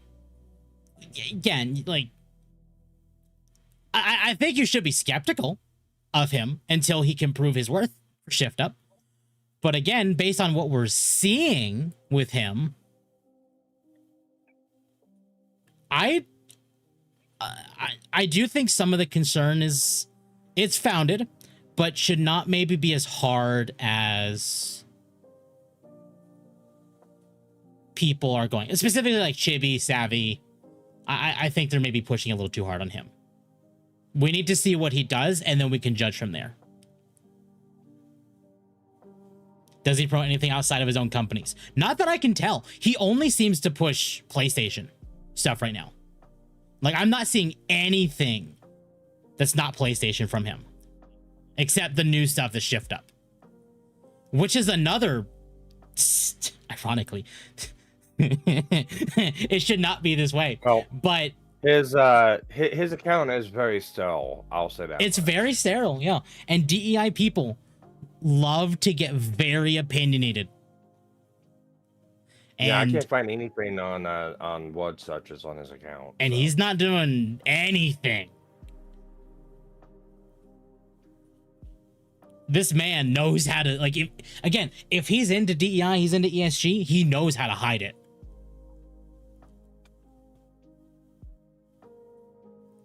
So, you know what? Until I am given definitive proof that he is going to actively do damage to Shift Up, no. He looks fine. I see no problem here. I'll give him a chance. Yeah. I'll give him a chance. Yeah. It is what it is. Now, if they hire somebody and it's clear and it's apparent and they want to change or whatever, that's fine. But even then, there's not a damn thing you do to change the game. No, exactly. Again, he's just PR. He doesn't have any like control over like actual game development. And that's the thing, is like he could be in the DEI, he could genuinely be in the ESG. But at the same time, if all he knows how to market, and if this is what Shift Up hired him for, like as far as marketing, I could see him being a good marketing person for them. Because like again, you look at here, I don't see anything bad. I see a lot of marketing for PlayStation products, which is what he should be doing as head of global communications and PR for Sony. Is Dust Splodge covered on the docket tonight? Okay, so as far as what's on the docket, it's very, very low because I've been on vacation all week. So there's not a whole lot to go over. I mean, I fear I'm going to go too political here, considering there's a bridge I may have to sell. I mean, you're fine to get political. He's DEI because he's French. That's a disability in itself. I mean, it's not wrong. At least he's not French Canadian. Ooh. Oh, those are the worst. They are the worst. If he's DEI, he's uncommonly intelligent for one. Exactly, yeah. Like, again, I've made the point of saying, like, Owlcat is a great example of this. Owlcat, the studio behind, like, the Pathfinder, like, Wrath of the Righteous and other stuff, and Warhammer Rogue Trader, has come out and said they want to do, like DEI stuff in their games, but they also understand that there is a bit of a point of like, we need to follow the source material. So it's like, even if you're into it, if you know your boundaries and how far you can or should go, fine. And that's, you know, fine. I don't see a problem with that. Most of the DEI crowd suck at hiding their beliefs. Oh, they do. So here's my problem with the whole DEI stuff, and with it being pushed and people going against it. Okay, whenever I got people sitting here trying to tell me, and like I said, I'm old as dirt, but when I've got people sitting here trying to tell me, like, the Burger King kids way back in the day when I was growing up in the early 90s was DEI, I got to look at you and go, you are stupid. Mm-hmm. No, absolutely. Like, so it's there's an extreme to both sides of it. It's like, and in the day, the concept of DEI itself, the bare bones concept, not the implementation of it, the concept of it, there's really not an issue with it. It's like, you know, if you want to have different races, different sexes, anything like that for a game, you know, you want to have different things, that's fine, as long as it matches up with story or anything like that. As long as you're not, you know, dismantling something else to change it to fit something you want, do whatever you want. It's like, it doesn't matter. And a lot of people throw the tag DEI on stuff that it's not even doing that shit. So it's like, it does get a little tiring at times. His super metal fight album is really death metal. I will have to look after stream. I'm not going to play any of his stuff on stream because I don't need him getting upset. But I will probably take a gander at his stuff after stream. I mean, it's just that DEI and ESG is currently going underground as part of an initiative known as Bridge, at least according to Kirsha. This could be a glimpse of that. Okay, you're not wrong. You're not wrong, Corvus. But at the same time, DEI people who actively push DEI, they have a tone. They don't hide it. They don't hide it. They're horrible at hiding it. Whether or not you're DEI, whether or not you're ESG, whether or not you're Bridge, all they do is push it left, right, and center. Like if he was, I'll be up front. Where's another? Hold on. Not Deej. Nope. I want to do that.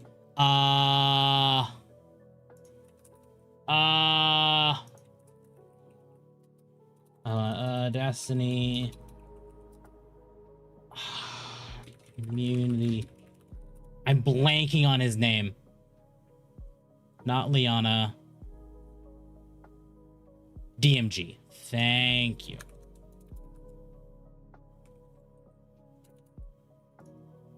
I'm going to bring up DMG as a great example of this. DMG, Yeah. Principal I was Comms Manager, actually gonna- Bungie, he, him. Immediately, Yeah, the red flag. pronouns. Yeah, pronouns. I get it. Especially location. Yeah, also Seattle. And then you look at Jerome Benzadon. No location, no pronouns, no flags. It's just... I mean, he's got the rock. He's got the rock out. He's got the rock out thing, had a global communication shift up, vocals, guitar for this thing. That is it. So I'm right now, I'm in the camp of saying until we see like definitive evidence, he's probably fine.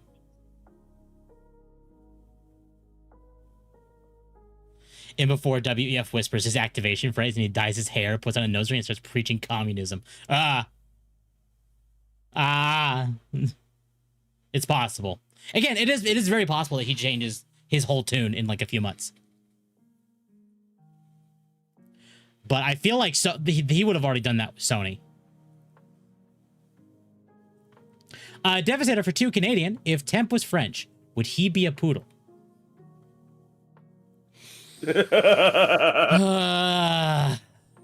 No. So, Jesus Christ. Again, I think at the moment, I think people are jumping the gun on this one. I think it's good to be skeptical, but I think the shark has been jumped. Yeah, let's see what he does. Yeah, let's see what kind of job he does, and go based off of what he's able to do. I agree. Plus, also, we need to wait for Blood Rain to come out. If he does anything that is questionable, we're going to see it in Nikkei first. Speaking of, even then, even then, it's like, you know, there's no red flags even with the other stuff he was doing. He was doing that for, you know, years on it before to this point. Oh yeah, back when DEI was relevant and shit. So it's like, it's like I just don't see it. Yeah, it's like the Xbox CEO. It looks sus, but let's wait and see. We might be surprised. Exactly.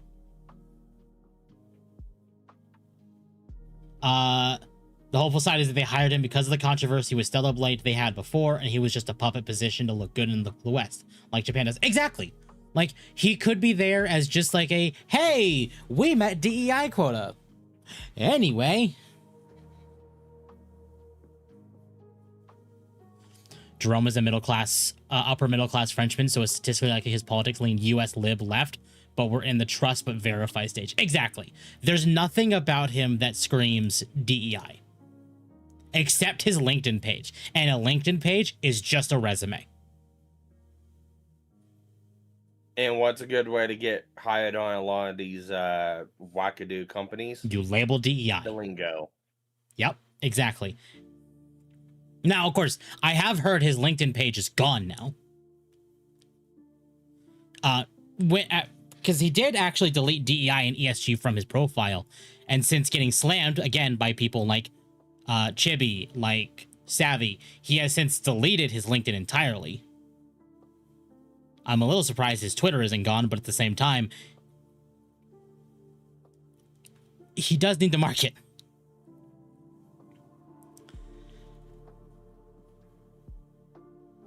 This is it, Temp. This is what DEI looks like now. Plain, boring, unoffensive. It's how they disguise it. It's how they shut up about it. It's how they sneak DEI vegetables in with the good stuff. I don't disagree, but again, we need to wait and see. If he does something bad, if he does something that is egregiously bad and we need to do it, cover it, I will fully right now say I was wrong. I'm happy to own up to that. But there's nothing I can see that screams DEI with him. Realistically, if we see anything about him from DEI related things, it's going to be closer to Blood Rain's launch. So again, it's a wait and see. People who don't lie on resumes are people who don't get hired. Also true. Yes. I'm just saying check his blue sky. Does he have a blue sky? That's, you know what? That is a great marker. Let me double check if he has a blue sky. Oh boy.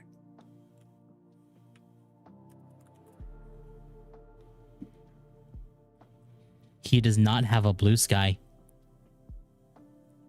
Okay, this guy can't be DEI then. He does not have a blue sky. He has an Instagram.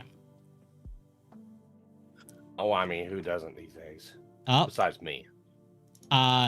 There's a photo of him at a festival next to Kojima. There's a photo of him at a football game. There's a photo of him at a concert. There's a photo of him with his kid. There's a photo of him playing Crimson Desert. There's another photo of him at a concert. There's another photo of him at a concert. There's a photo next to Eve. I'm just saying, until we see more evidence, there's nothing about this guy that screams DEI.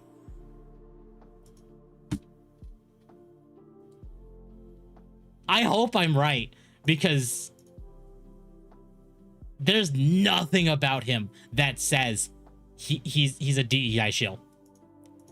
Well, I can make a little bit of a jab, just a little bit. You know, people might get just a little bit testy for me, but it's whatever. It's like, if I had to compare him to like Chibi, Chibi's more DEI than he is, because Chibi actually has purple hair on his avatar. Fair. So it's like, there we go. If we're gonna go by those bases, it's like I mean it's fair. I mean, technically in that regard, I mean Occo is more DEI than him. Yeah, right. It's just a joke, guys. Don't lambast me. Don't lynch me. Real football or gay Euro football? It's soccer. But the point stands. It's foosball. Yeah. Again, like I'll be the first one to. I will be the first one to say I'm wrong if I end up being wrong about this. But I don't think I am about this one. I do agree with Leon on this one. I think that his DEI in his profile was just his currency for getting a job. And he didn't need that currency when he was hired by Shift Up, because Shift Up does not care, because Shift Up is Korean. Devastator for 2 Canadian. Wait, are you saying Chibi Doki is DEI? No. Chibi reviews. Chibi reviews. Yeah, not Chibi Doki. Chibi Doki couldn't be, because DEI would not accept her for like her eyes. I was gonna say she's got the lazy eye. She is DEI. She's a woman. Oh god. Oh no. This PR guy screams PR management, and I don't know how I feel about that. Exactly. He screams, he does his job. And that is all we ask, is that he does his job. Right. Correctly. And by the book. Yeah, exactly. And you know what? If he does DEI stuff, like, in his own time, away from this, you know what? Whatever. It's whatever. Again, that's what I've asked. It's like, DMG's a great example of this. DMG should not have been using his personal account for pushing DEI while also, you know, using it to push Bungie marketing. But he did. I don't care if you push the DEI shit on your own time, on your own personal private shit. But on business, no. And that's not what Jerome is doing. Yeah. Keep a close eye, inquisitive eye on tower guarded defectors. Yeah. It's like I said. It's like I overall do not have a big inherent issue with the concept of DEI, and I want to be clear. Concept of, okay, you know, it shouldn't be a lot to a set. It must be this. It must be this. It must be this. You can have a whole variety of stuff. You can have different races, different colors, different genders, different shapes, different sizes. I don't care. You can do whatever you want in a game. for your story that you want to tell, as long as it's a good story, I don't fucking care. But it's when you start, it's the motives of implementing it. Taking, known walks. Okay, this known walk, originally it was like, white person or Hispanic person, stuff like that. And then they change it up to like a black person, Korean person, and oh, this person is male. All right, no, let's make them an ugly female. When you start doing stuff like that, that's when I have an issue.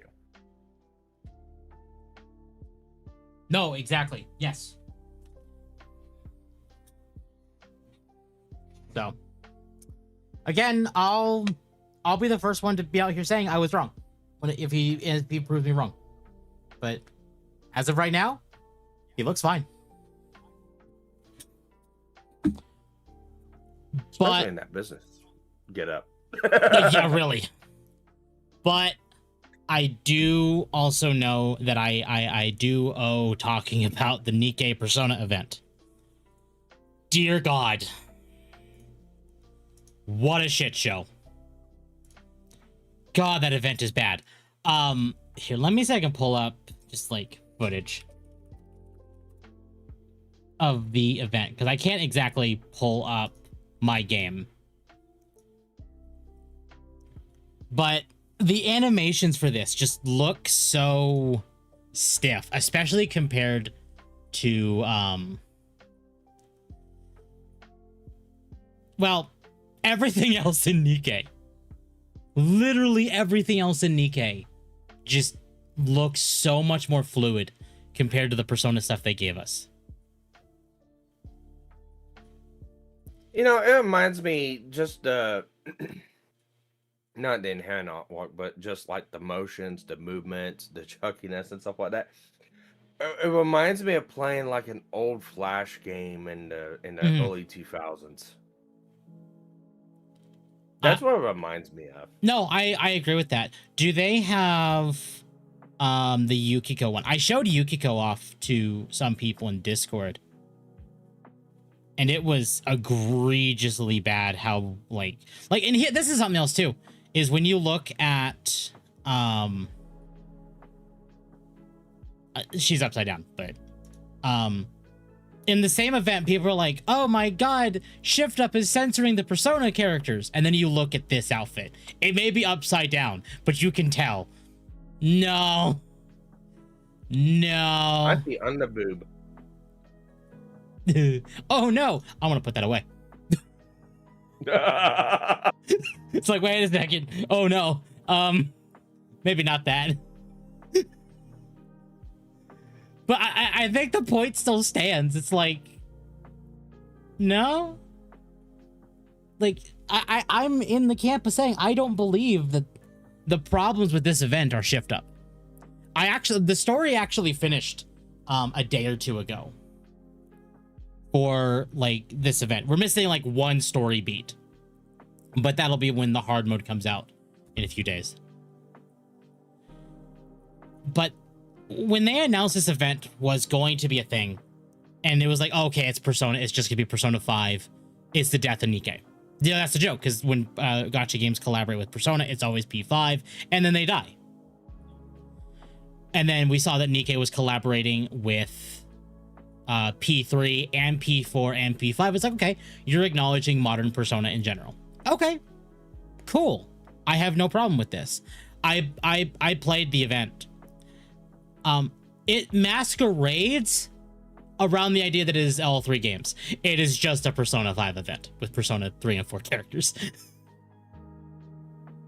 Like, the entire premise of the story is just, oh, we have a palace. Oh, we have someone's heart to steal. Anyway, it's just P5. Hasn't Atlas been owned by Sega for a while? Atlas has been owned by Sega for close to a decade now, if not longer.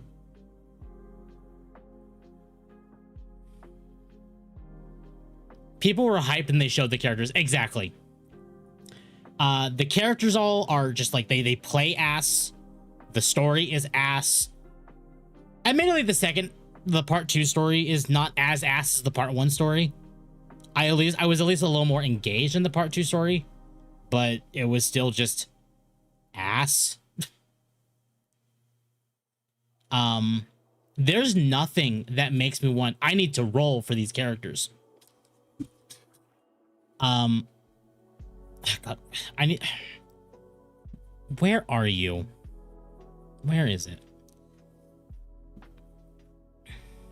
It's down here somewhere. God, there's so much maintenance notice. Here we go. All right. You'll notice Yukiko's hair when she's in like combat. I really hope they show that. Yeah, look at her hair. What? Also, how folded and like almost square her ass looks. I get it if you don't want to show ass, but even folded, like that looks wrong. And the fact that her hair just doesn't move is even more just like, why?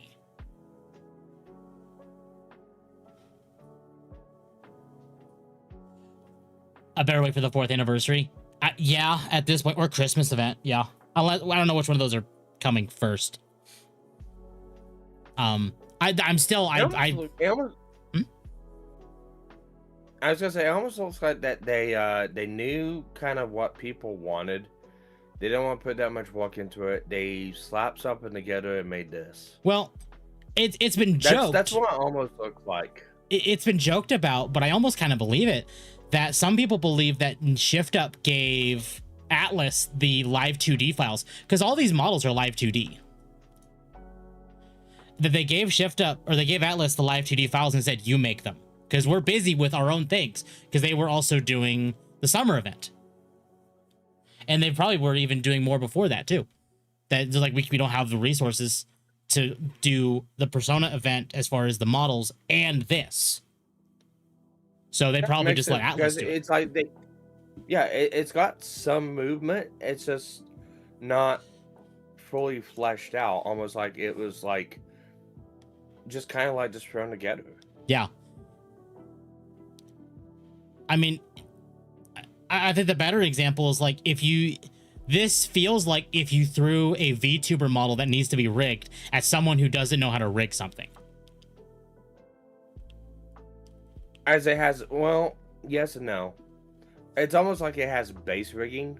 Yeah. But not full rigging. Like the bare minimum.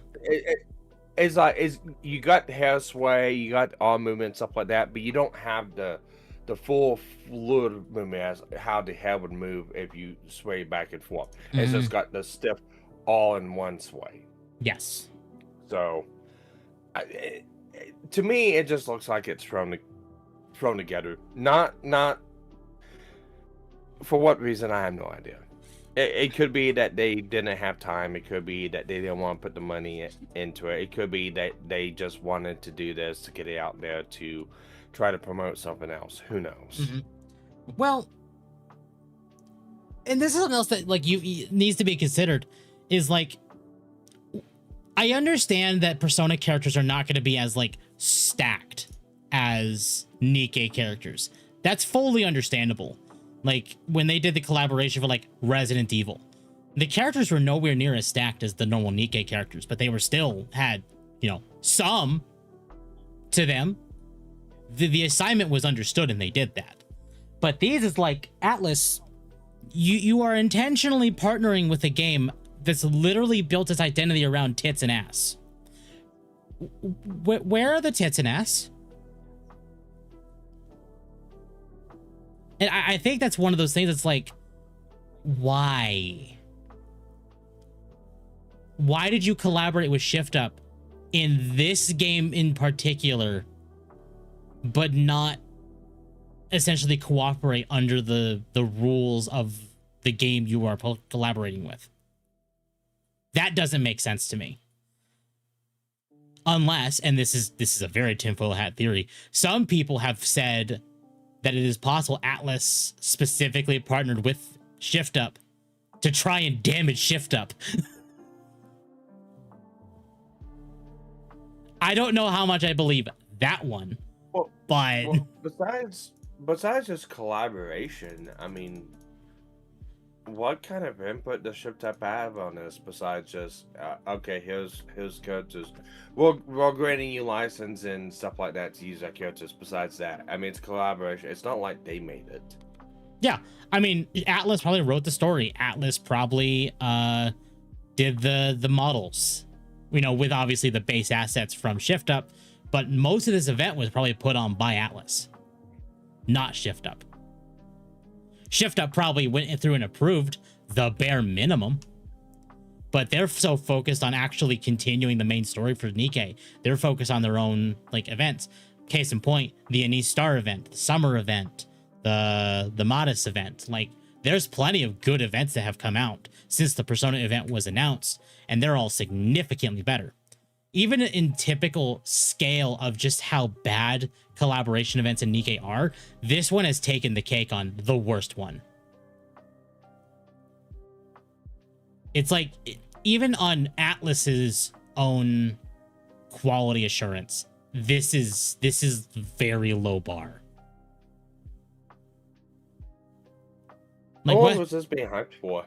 I think about 5 months. Maybe less. Okay. Being hyped for 5 months, and yeah, to me it just seems like it's thrown together. I always start running the theory that Atlas sabotages all their collaborations. That's why Persona Curse exists. That is a theory, and I don't know how much I believe that one, but at the same time, Atlas does have their own gacha game that's Persona 5 themed. It doesn't do great. So it is entirely possible that Atlas collaborates with other gacha games, specifically with the intention of killing them, because they know that if they produce quality or shit content in other games that's not their own, it will deter people from playing those games and potentially make the game die, which then might bring people to own their own game. But that's... I feel like that's too tinfoil hatty. Yeah, that's too far-fetched for me. Yeah. Like, could I see Sega and Atlas being that malicious today? Sure, I could. But I don't believe that this is that. Now, what I could believe is that they intentionally made these models as un-Nikkei-like as possible to try and do some rep damage to ShiftUp. Maybe try and push ShiftUp to doing less, you know, adult themes, like, you know, large tits and ass. Like, oh, DEI has touched this game. Well, time to pack it up. But even then, I think that might be a little too tinfoil hatty, just less so. Because that is a proven tactic that other companies have used. It only works if they actually if they actually had some work within the game and they came in to change it to make it look worse off. Yeah. That's like the only way I could see that working. Could you get a little bit of a rep hit from, you know, idiots out there that don't understand that concept? Yeah, it's possible. But, you know, you would hope people had, you know, a brain between the ears would look at that and go, okay, who actually made it? Who actually generated it? Who actually did the market programming for it? Is it just by name, or, you know, did they actually have some sort of like collaborative effort in it? Or just here's the assets, you can use them how you want in this. Exactly. So I don't know. Overall, I think this event is a pile of dog shit, and this is unacceptable on all fronts. Its minigame is literally just endless Pac-Man, and it's so fucking boring. Like, Pac-Man is fine, but it is literally like endless running. It's like you tried combining Pac-Man with like Temple Runner, and it's bad. But then that kind of goes back to the idea, is like, how is everything about this event just bad? And also the fact that they made Aegis an SR. That's unacceptable. If anyone was going to be an SR, it should have been Yukiko, not Aegis.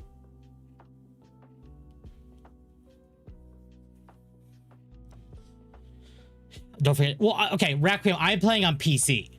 So the shitty controls don't bother me because it's just WASD. On mobile, it's swipe, which is potentially worse. And I can believe that.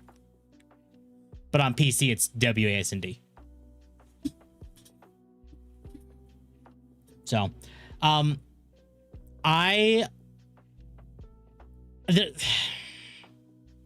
it's a shit event. If you haven't rolled, hey, new events are coming that, you know, are better, but not this. This is bad. This is unacceptable. Now, here's what's interesting about Atlas collaborating with Shift Up. This event has, I have not seen sales numbers, but I would not be overly surprised if Atlas, or not Atlas, Nikkei earned not as much money from this that they were anticipating. So depending on the sales numbers, this could be a red flag to other gacha games to maybe not collaborate with Atlas. Or at least Persona. Like, we've had too many games that have died. And we have one game. Nikkei's not going to die from this. Nikkei is going to have its rep damaged until they can earn that reputation back with a, you know, at least a semi-better collaboration. Their next collaboration will probably just be Blood Rain, realistically. Which is like, it's fine. It's their own game. Next collaboration is Power World. You know what? You know what? They could. They could. Put them in the breeding form. Summer 4 was a moneymaker. Well, yeah. Summer 4 was very much a moneymaker. See if I can find an image of her.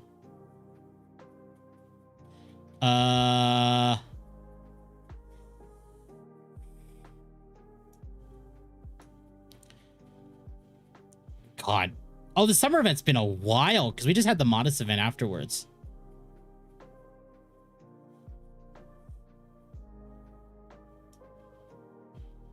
You know what? Better example. I'm going to do this. I hate that they made this change. It's so stupid, but I can at least do this. Yeah, it's just such the way they have it, where you see retweets, tweets, quotes, stuff like it annoys the absolute hell out of me. Oh yeah, it's so annoying. I hate it.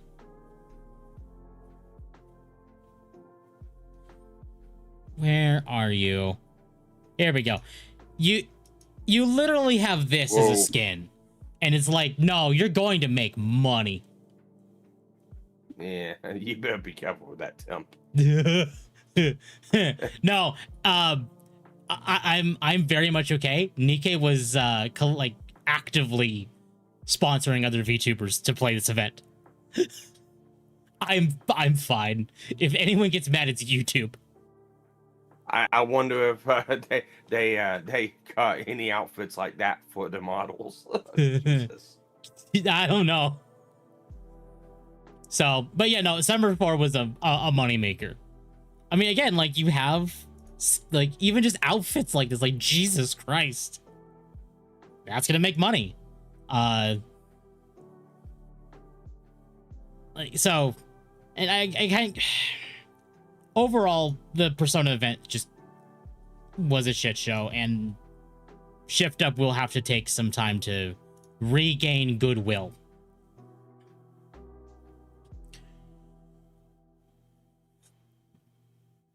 I could see Lavandra and Nikkei. Okay. Here's the problem with Power World.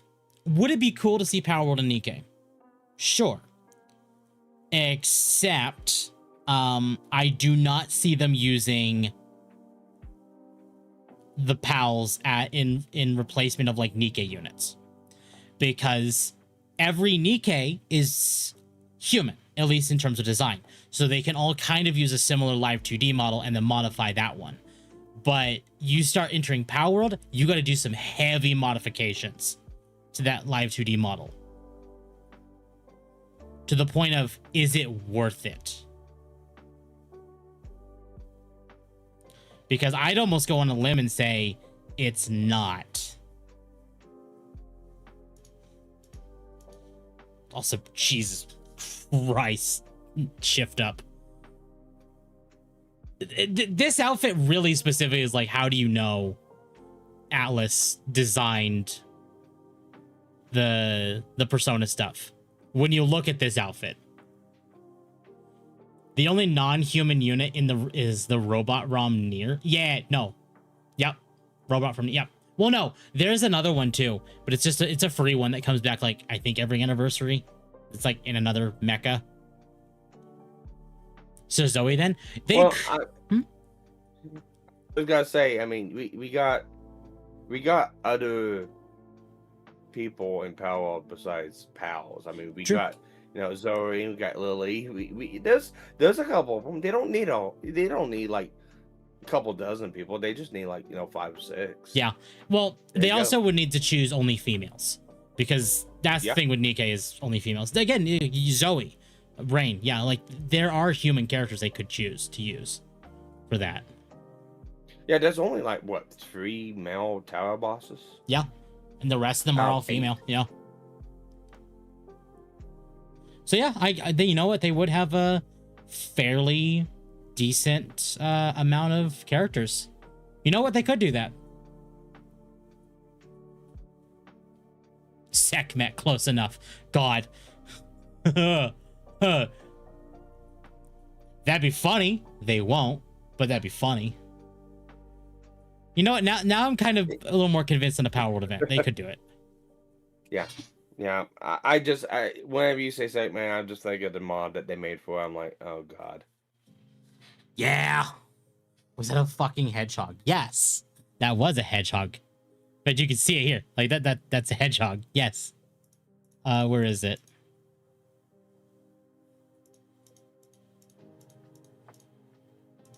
Come on. Where are you? Yeah, there you are. Yes. Yes, it is. That is a fucking hedgehog.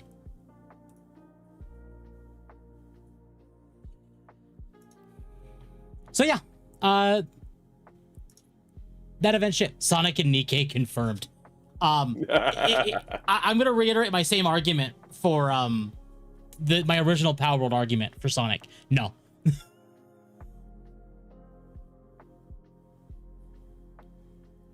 People goon to Sekhmet way too much. That's not a criteria for Nikkei. That Shift Up knows what people do to their characters. There's no way they don't.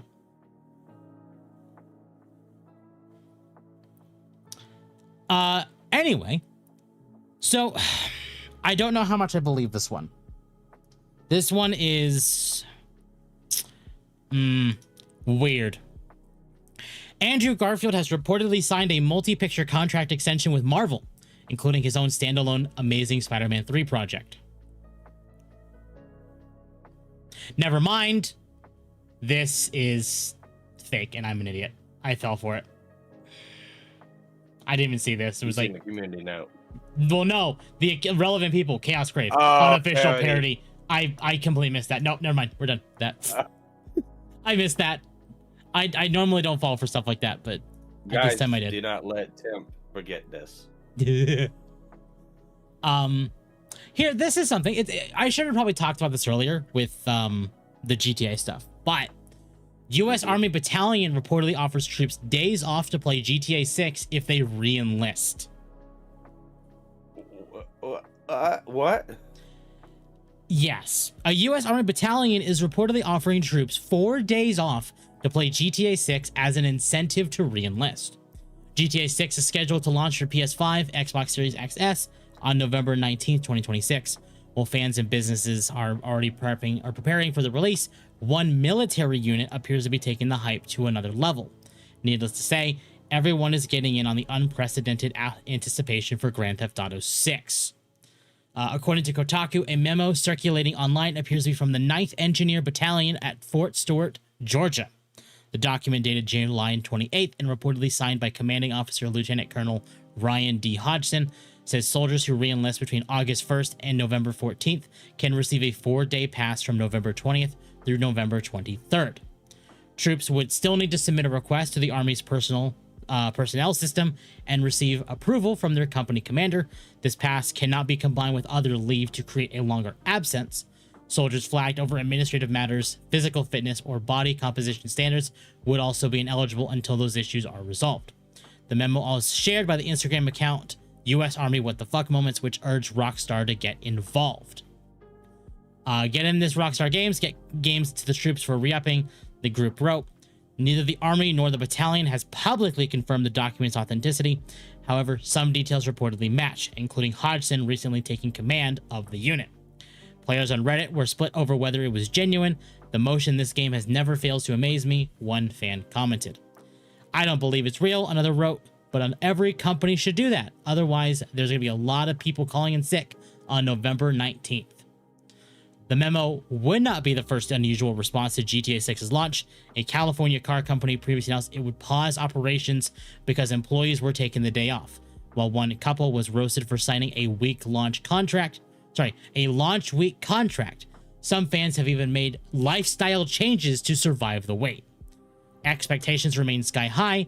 A leaker claims GTA 6 has next level gameplay, while one insider believes this technology will not be matched for over 20 years.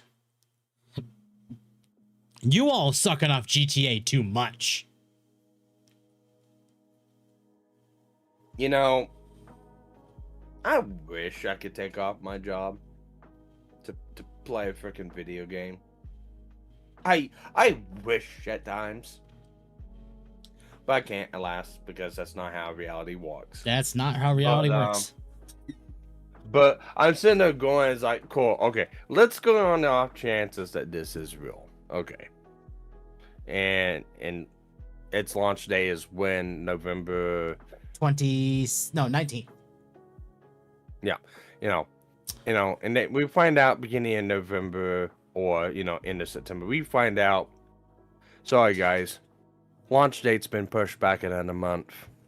Sorry for your wait. I hope you anticipate the game. That suck. Huh. Okay, that's interesting. I wasn't sure what day Thanksgiving was this year. It is November 26th. Huh. I wonder if that's going to have any effect on like this. Probably not. November 19th. What day is that? Please tell me no one's streaming that day.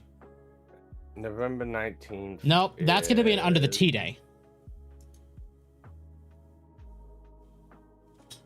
Okay.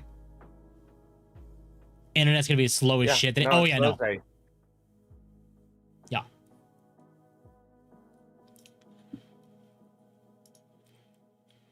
So, that's actually not a horrible day as a time for this. But at the same time, you are also going to have issues like with Thanksgiving or time off for Thanksgiving. Like if you take time off for GTA, will you get more time off for Thanksgiving? Probably not. Which you're going to have to choose. Dude, just hearing making stylized life changes for the launch is just baffling. I can't imagine it. Now, it's like it just seems so far-fetched, so out there. It's like, no, I can't believe this is real. But I know it is. Oh, I know it is too. And it's a little ridiculous. Big DOD regularly gives $10,000 plus bonuses, so 4 days off is nothing. Probably able to be given by a local commander because a full week probably takes higher HQ authorization or something. People would choose GTA 6 over Thanksgiving. Oh, we know. We know. And no game is is worth that. I'd rather take time off. Well, I say that. I don't know if I'd want to take time off to spend time with family, but that's because family is a little crazy. 4 days for 4 years is not worth it. Let me tell you. Yeah, no, that's not worth it at all. Like, just play it over time. Like, on your day off, just play a little bit. Like, if you have a day off, go just play it then. Well, I'm sitting there going, is like, you guys have been waiting for this for 12 years. You don't have to play and finish it on the day it launches. It's like,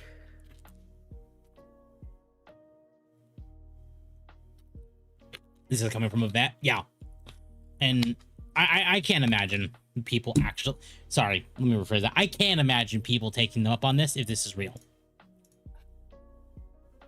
well, it's like, well, my buddies served in the army and stuff.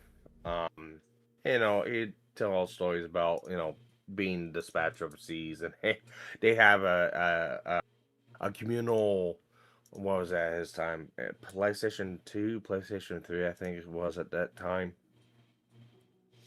It's like, you know, I can see that, but it's not, this is, I would look at it as mostly like on base, you know, within states, army, or enlistment, not overseas.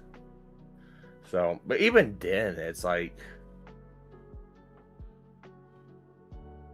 I can't put my mind around it. Yeah. Like I said before, it's going to have high initial sales, but it won't have staying power. No, the only staying power it will ultimately have is going to be GTA Online. And even then, it depends on how egregious you get with monetization. And even then... No, Go ahead. Well, even then, like, you need to deliver an experience that's fun to have with friends. It's like, you've already bought the game. That should be the only criteria. But we already know that they're going to market the absolute hell out of this just to try and squeeze their players dry.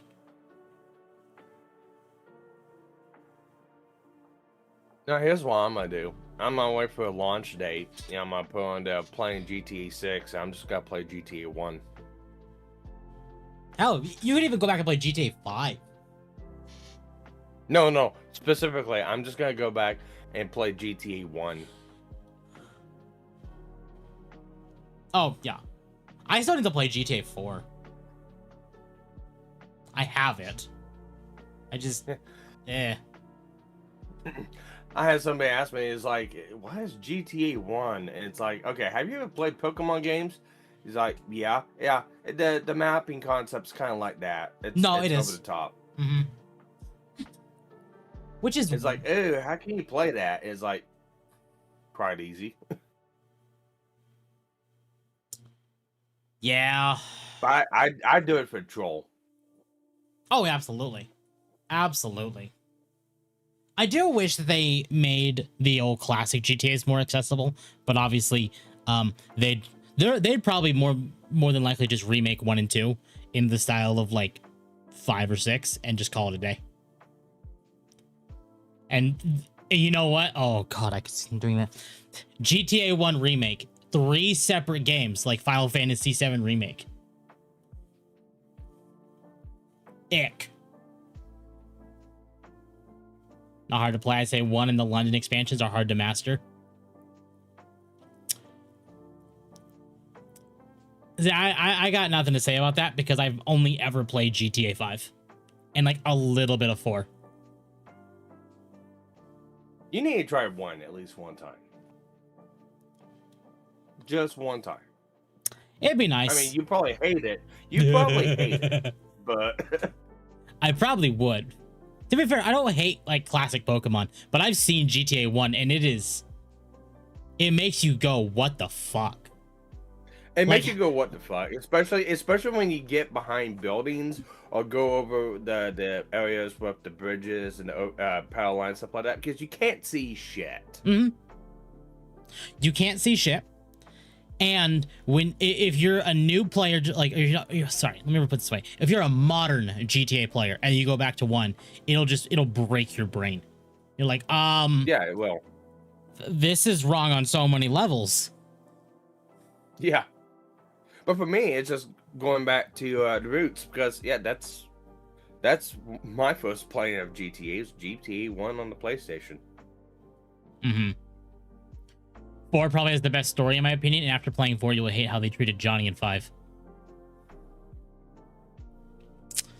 I played a little bit of 4. I forget where I made it to, but I know my save was reset, so I'd have to restart entirely, which is why I didn't continue. FF7 being an entire universe is kind of weird. They look better than the Final Fantasy X-2 mess, though. They do. They do indeed. All right, let's see. There's that. Oh, yeah, this is official now. Dave Bautista has officially been cast as Kratos in the live-action God of War series. You know what? I don't know. Could he pull it off? Sure. But I don't see it. He's got a lot of bulk up to do. He does. Now,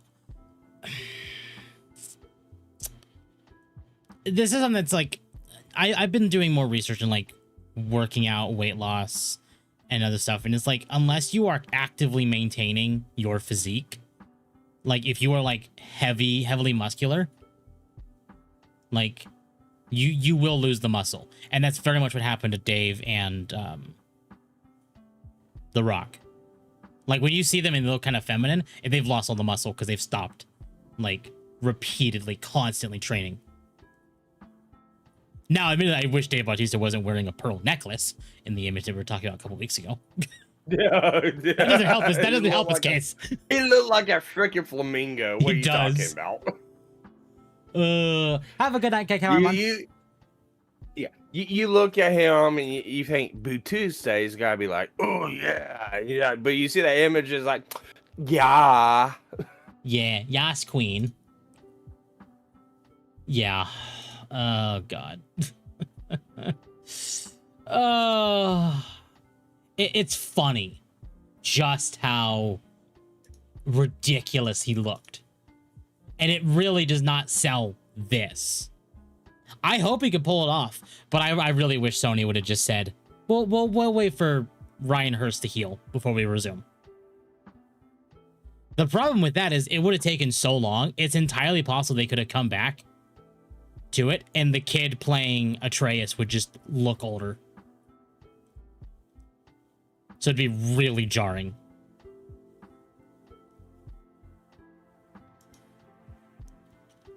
If he was younger, maybe Schwarzenegger, but yeah, if he was younger, I could see Schwarzenegger. Yeah. I wonder what God of War iteration. Oh no, they're doing the Christopher Judge, the modern God of War games for this. They've already shown Atreus. And they've already shown Kratos with a beard. Like, no. There's not even, like, a question. They're doing modern God of War, not old stuff. And that was going to be a given.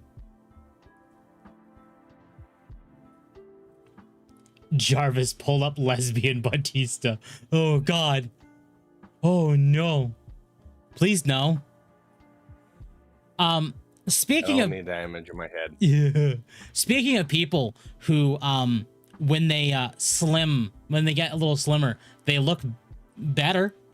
Apparently, Gabe Newell made a public appearance at the International 2026, and this is what he looked like. Cleaned up and shaven. Cleaned up, no, shaven. Not shaven, but trimmed. Well, no, like trimmed anyway. Cleaned up. Lost a lot of weight. Like, good on him. Science expeditions. He's been doing on this, yacht out in the middle of the ocean. Yeah. Crappy looks like me. Damn. Also, welcome, Devastator. Anyone else scared for the original trilogy remake? I think everyone is scared for the original trilogy remake of God of War. Minus the Sony simps and chills. I don't know. You know what? Gabe Newell is looking fantastic.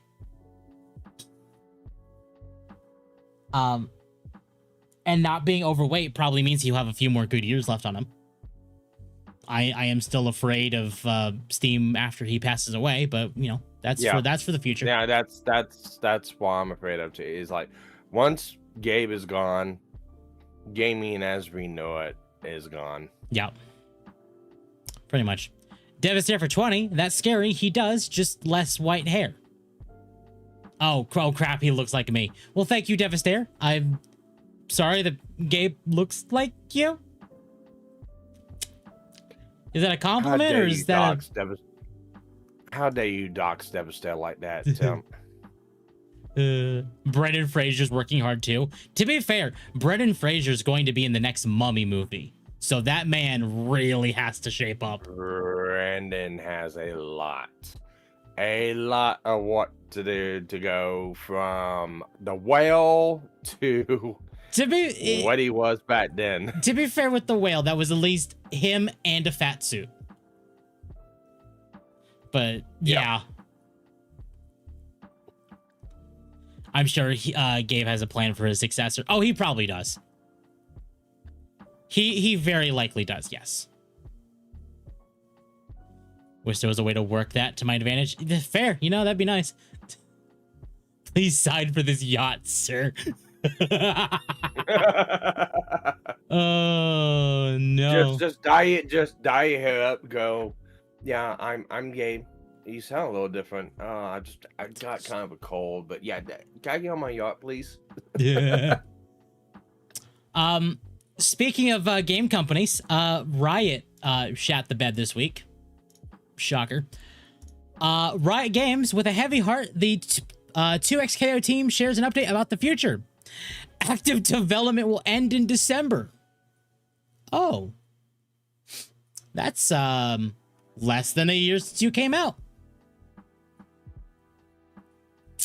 Well, was 2XKO their fighting game? Yes. If you listen to Royan talk about this game's bad. This game's very bad. The final content patch goes live in October. Now, this is something good. The servers will stay online, and in-game purchases will be in-game purchases made before August 20th will be refunded. Okay. You know what? Cool. Admittedly, it does suck that they could not, you know, get the game fixed in a proper state where people enjoyed the game. But this is also like Riot has two successful games, League and Valorant. And admittedly, you also need to consider that people do not like Vanguard. Vanguard is a pile of shit. And I know Vanguard existing has damaged the reputation of League and Valorant. And if this game already is like, this game is shit to play, and you're already making me install Vanguard, no, I'm just not going to play it. So, sucks that the 2XKO is going down, but I'm not overly surprised.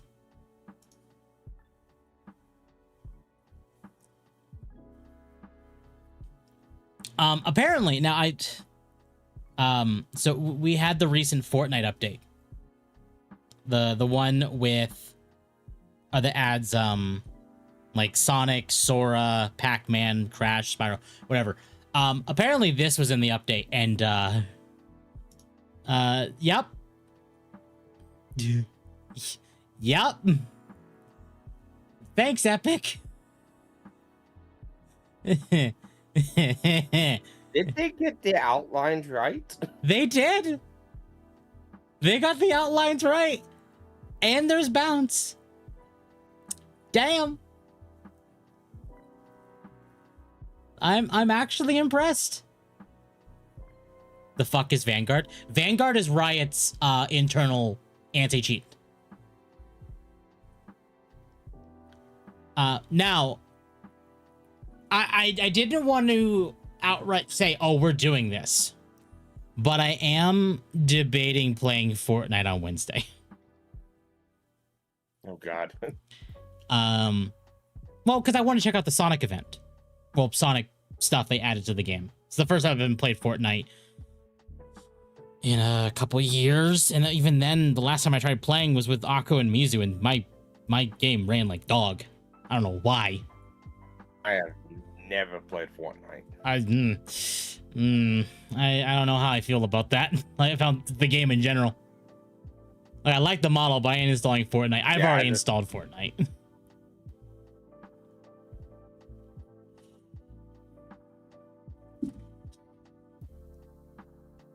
Even jiggle physics won't make me play Fortnite.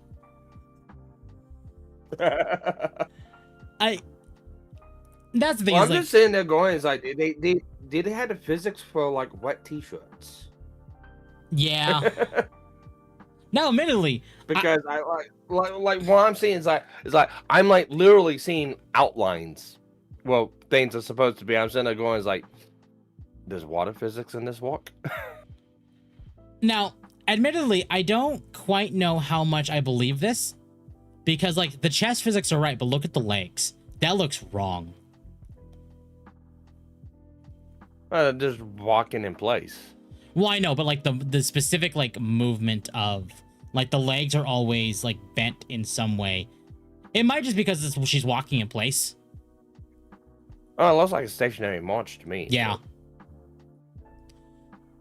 Is it possible to play Fortnite without engaging in the Battle Royale part? Yes. You have Save the World again. That's back. Her nips are poking out. No, they're not. At least, I mean, I see where they would be, but no, they're not. That's what I mean by the outlines. I can see, like, you know, what if it's just my eyes playing a trick on me or not, but... Yeah. No, I can see it now. Yeah. I don't know. I guess, chat, would anyone be interested in me playing Fortnite on Wednesday for Wednesday night?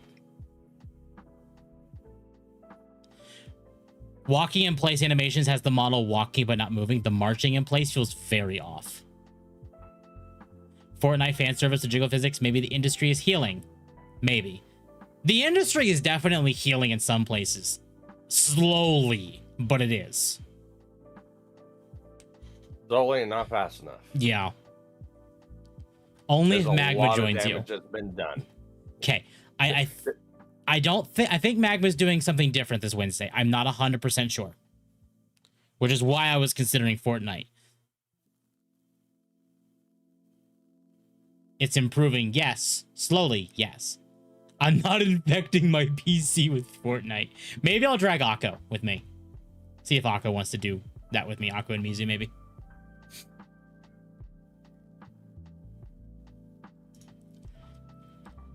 Oh God. Windows 11 August update is causing problems for some PC gamers, and Microsoft is investigating. The KB512-103 update released on August 11th has been linked to crashes in games, including Arc Raiders, The Finals, Marvel Tokon Fighting Souls. Some players have also reported their PCs restarting while gaming. Embark, the studio behind Arc Raiders and The Finals, previously blamed the Windows updates for crashing in its games. Microsoft's statement about the reports: following the release of Windows updates on August 11th, and later Microsoft received reports of issues involving inability to run games as expected. Hey, Microsoft, can you not like be pieces of shit for like 5 minutes? No? Okay. This is the reason why I'm so glad I'm running 10 right now. I have the inability to upgrade to 11. See, so. my computer came with 11. I'm stuck on 11.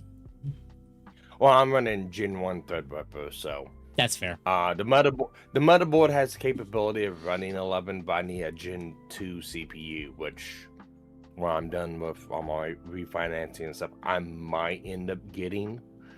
But I don't know. I'm still debating on that one. With as much issues I'm seeing 11.5, I think I'm better off just to stay on 10 for right now. I mean, 10 is going to be supported until October next year, so. Yeah, I know. I just... And realistically, they'll probably up that to October 2028. Or they'll release 12. Honestly, if I had the ability, I'd still be running XP. Fair.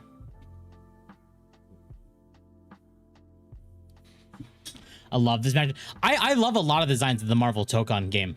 I really do. I wish the game just wasn't like shit to play on PC. Otherwise, I'd actually consider giving it a shot. But otherwise, like, nah. This one upset me a little bit. I don't know how I feel about this one. Steam Deck LCD owners just got hit with a ridiculous battery price increase. Increase. The official 40-watt replacement battery from Valve is now listed by iFixit at $180, up from $80. Damn. Did you need a $100 price increase for that?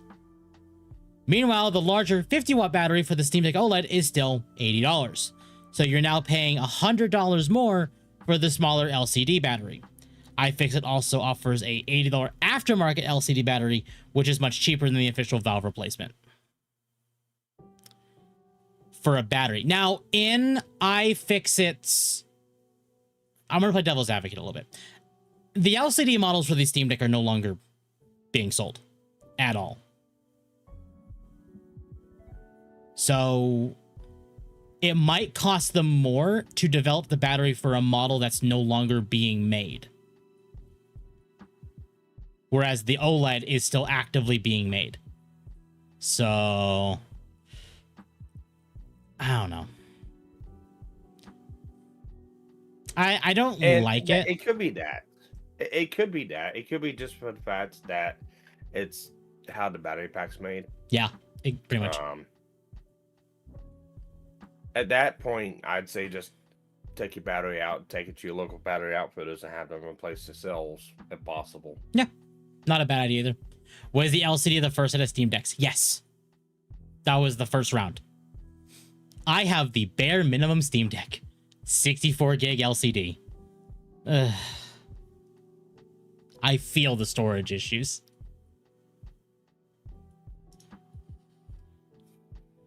It's just Valve trying to price people out of the older hardware. See, I'd believe that if you could even buy Steam Decks right now.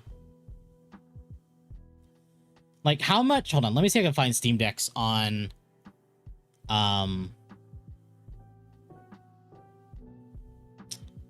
here. Hardware, Steam Decks. Yeah, Steam Decks are... Oh, no, they're not sold out. But they are more expensive. It's listed for $134 on mine.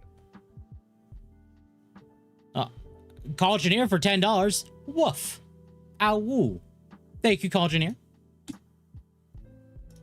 There you go, side chat. Okay, let's see. Well,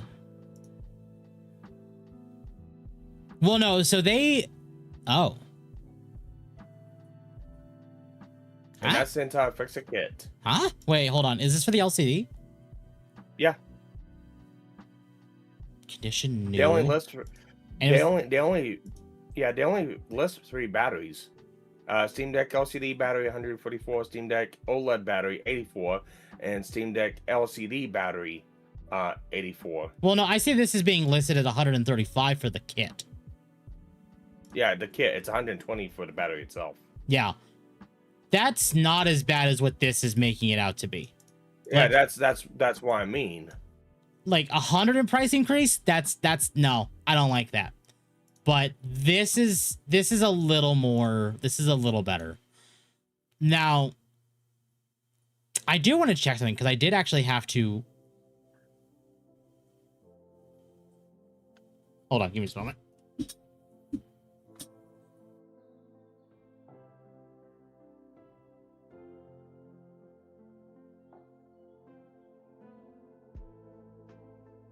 Could 179 being Canadian? It could.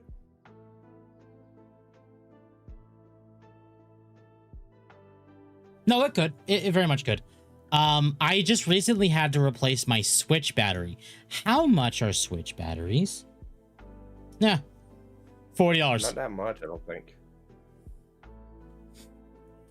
And that's for the kit. If you just wanted the part, like,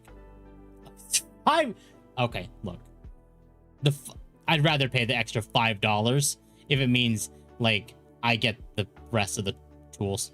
Ironically, the last time I had to buy a battery for my Switch, it did not come with thermal paste. I did not reapply my Switch with thermal paste because that was a surprise to me. But I also had to clean for the battery. I also had to break my Switch this time. One of the screws broke in the assembly, and I could not unscrew it. Ooh. It was fine. It was one screw. The rest, it's still stable. But the point is I still had to break a little bit of like a screw hole just to get it open so I could fix something. If it was me at that one, I'd get a rounded bit Dremel and just Dremel the head of the screw off. If it was me. That's fair. I mean, I considered that, but I didn't have the tools on me at the moment, and I got every other screw out besides that one. So well, I mean, and that's you. It's like I'm sitting here with hot air station, soldering station, you know, everything to fix consoles and stuff. That's just me thinking about it. Mm-hmm. Am I getting stick drift yet? Not. I don't have a Switch 2. I have a Switch 1, not Switch 2. I did get stick drift several times with my Switch.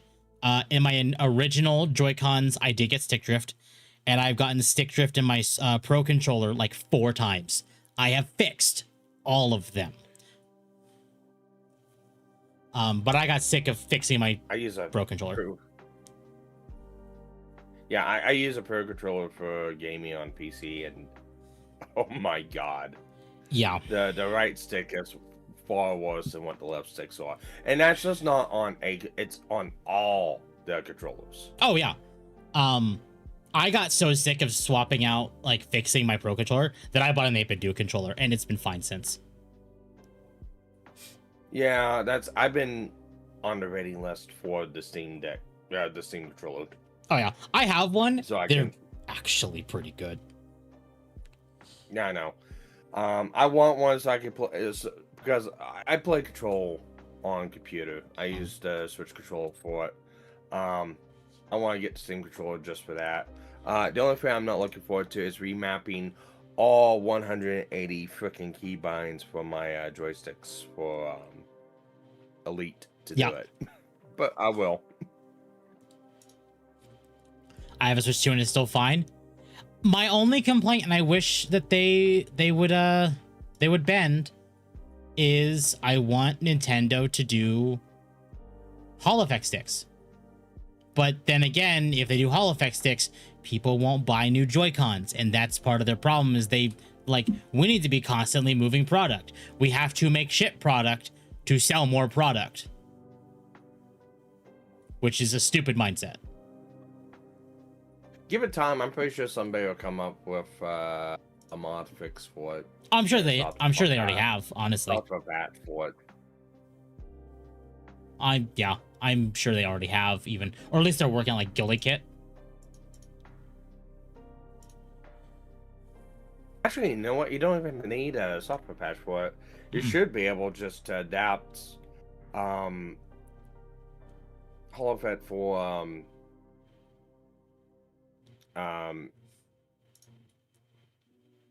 fuck, I can't move off the top of my head the name of it.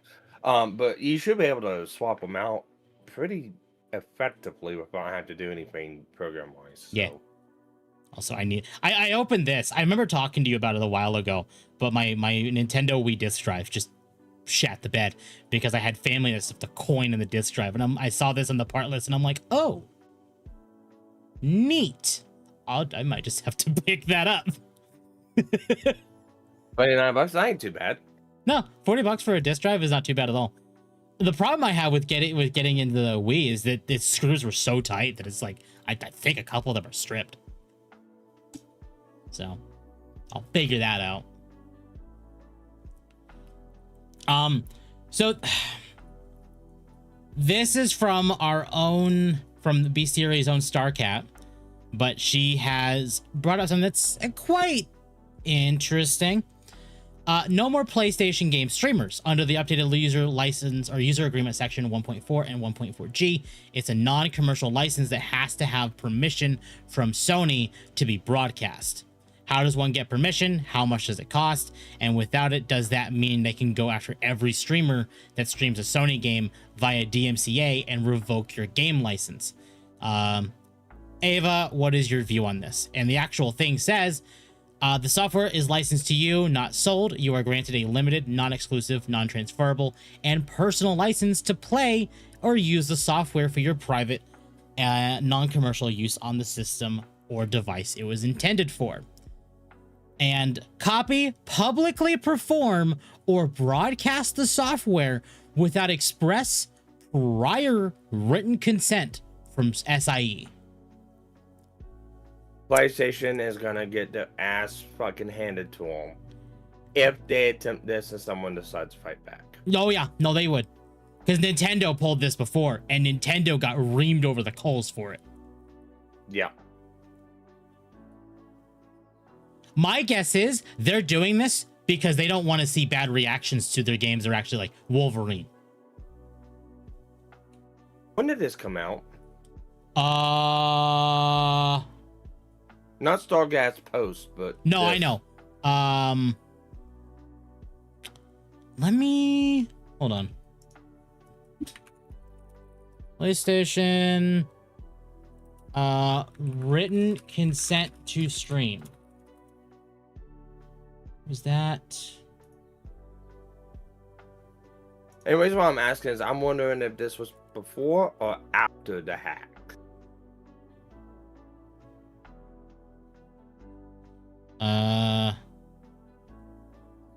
Broad. April. April? Okay. April.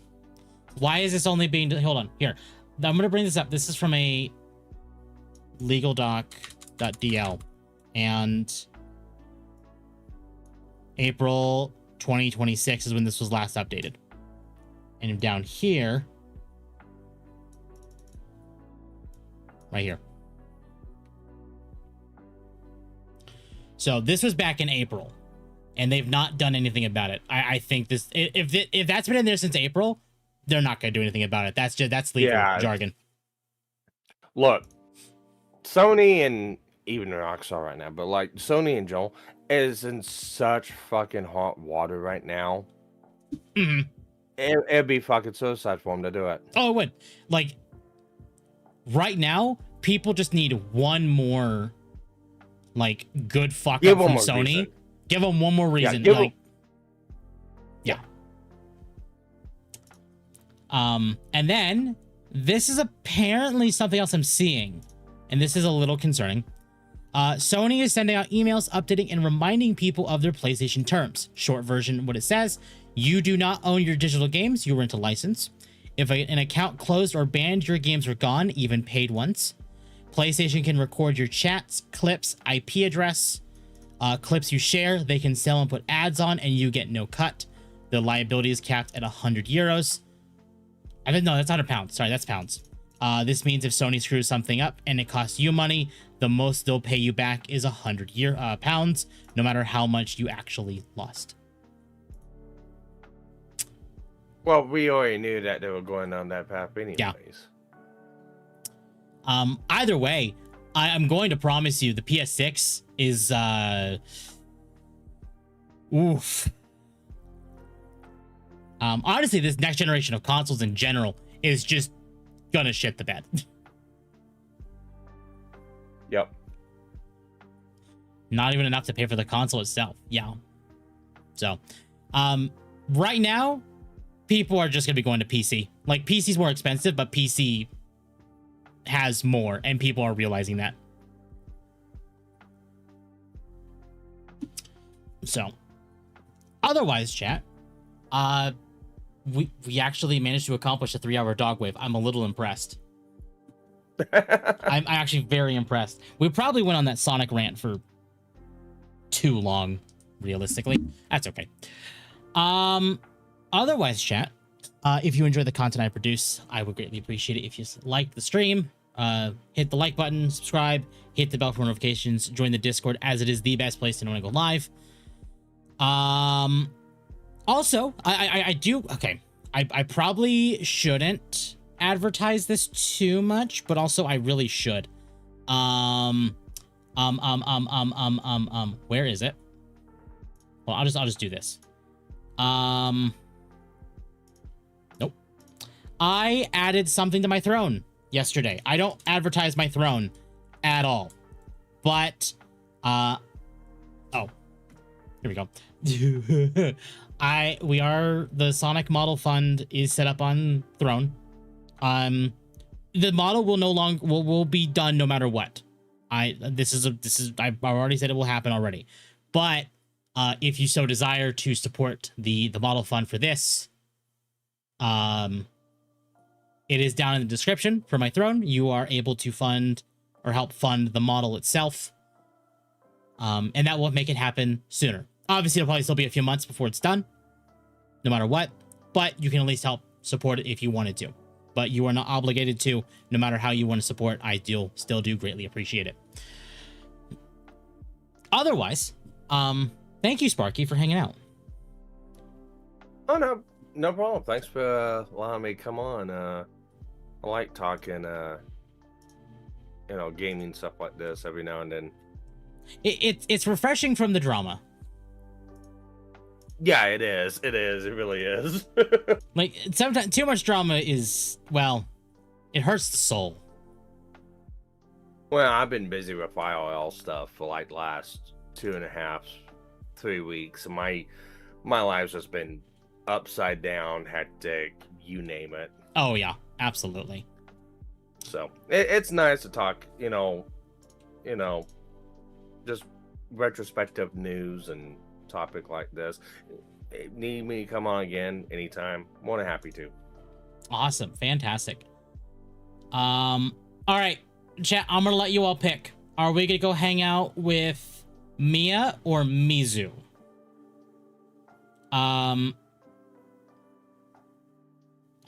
What is Mia doing? What are you? Oh, never mind. Or we can go hang out with Wolfie. Mizu's doing anime audits. Mia's gonna be playing Fortnite, and Wolfie is playing Black Ops 3. Mizu? Okay, well, I'm seeing a lot of Mizus. All right, we'll go hang out with the puddle. On Twitch, we'll also just go raid Mizu. Raid Mizu, Mari VP. And on Kick, Tabit Hash is live. We'll go raid Tabit Hash. Otherwise, chat, thank you all for hanging out today. I will be back Wednesday for something. Probably Monster Hunter, but we'll see. Otherwise, chat, thank you for hanging out today. I had a great time, and I will see you all next week or Wednesday. All right, chat, have a good one. Bye.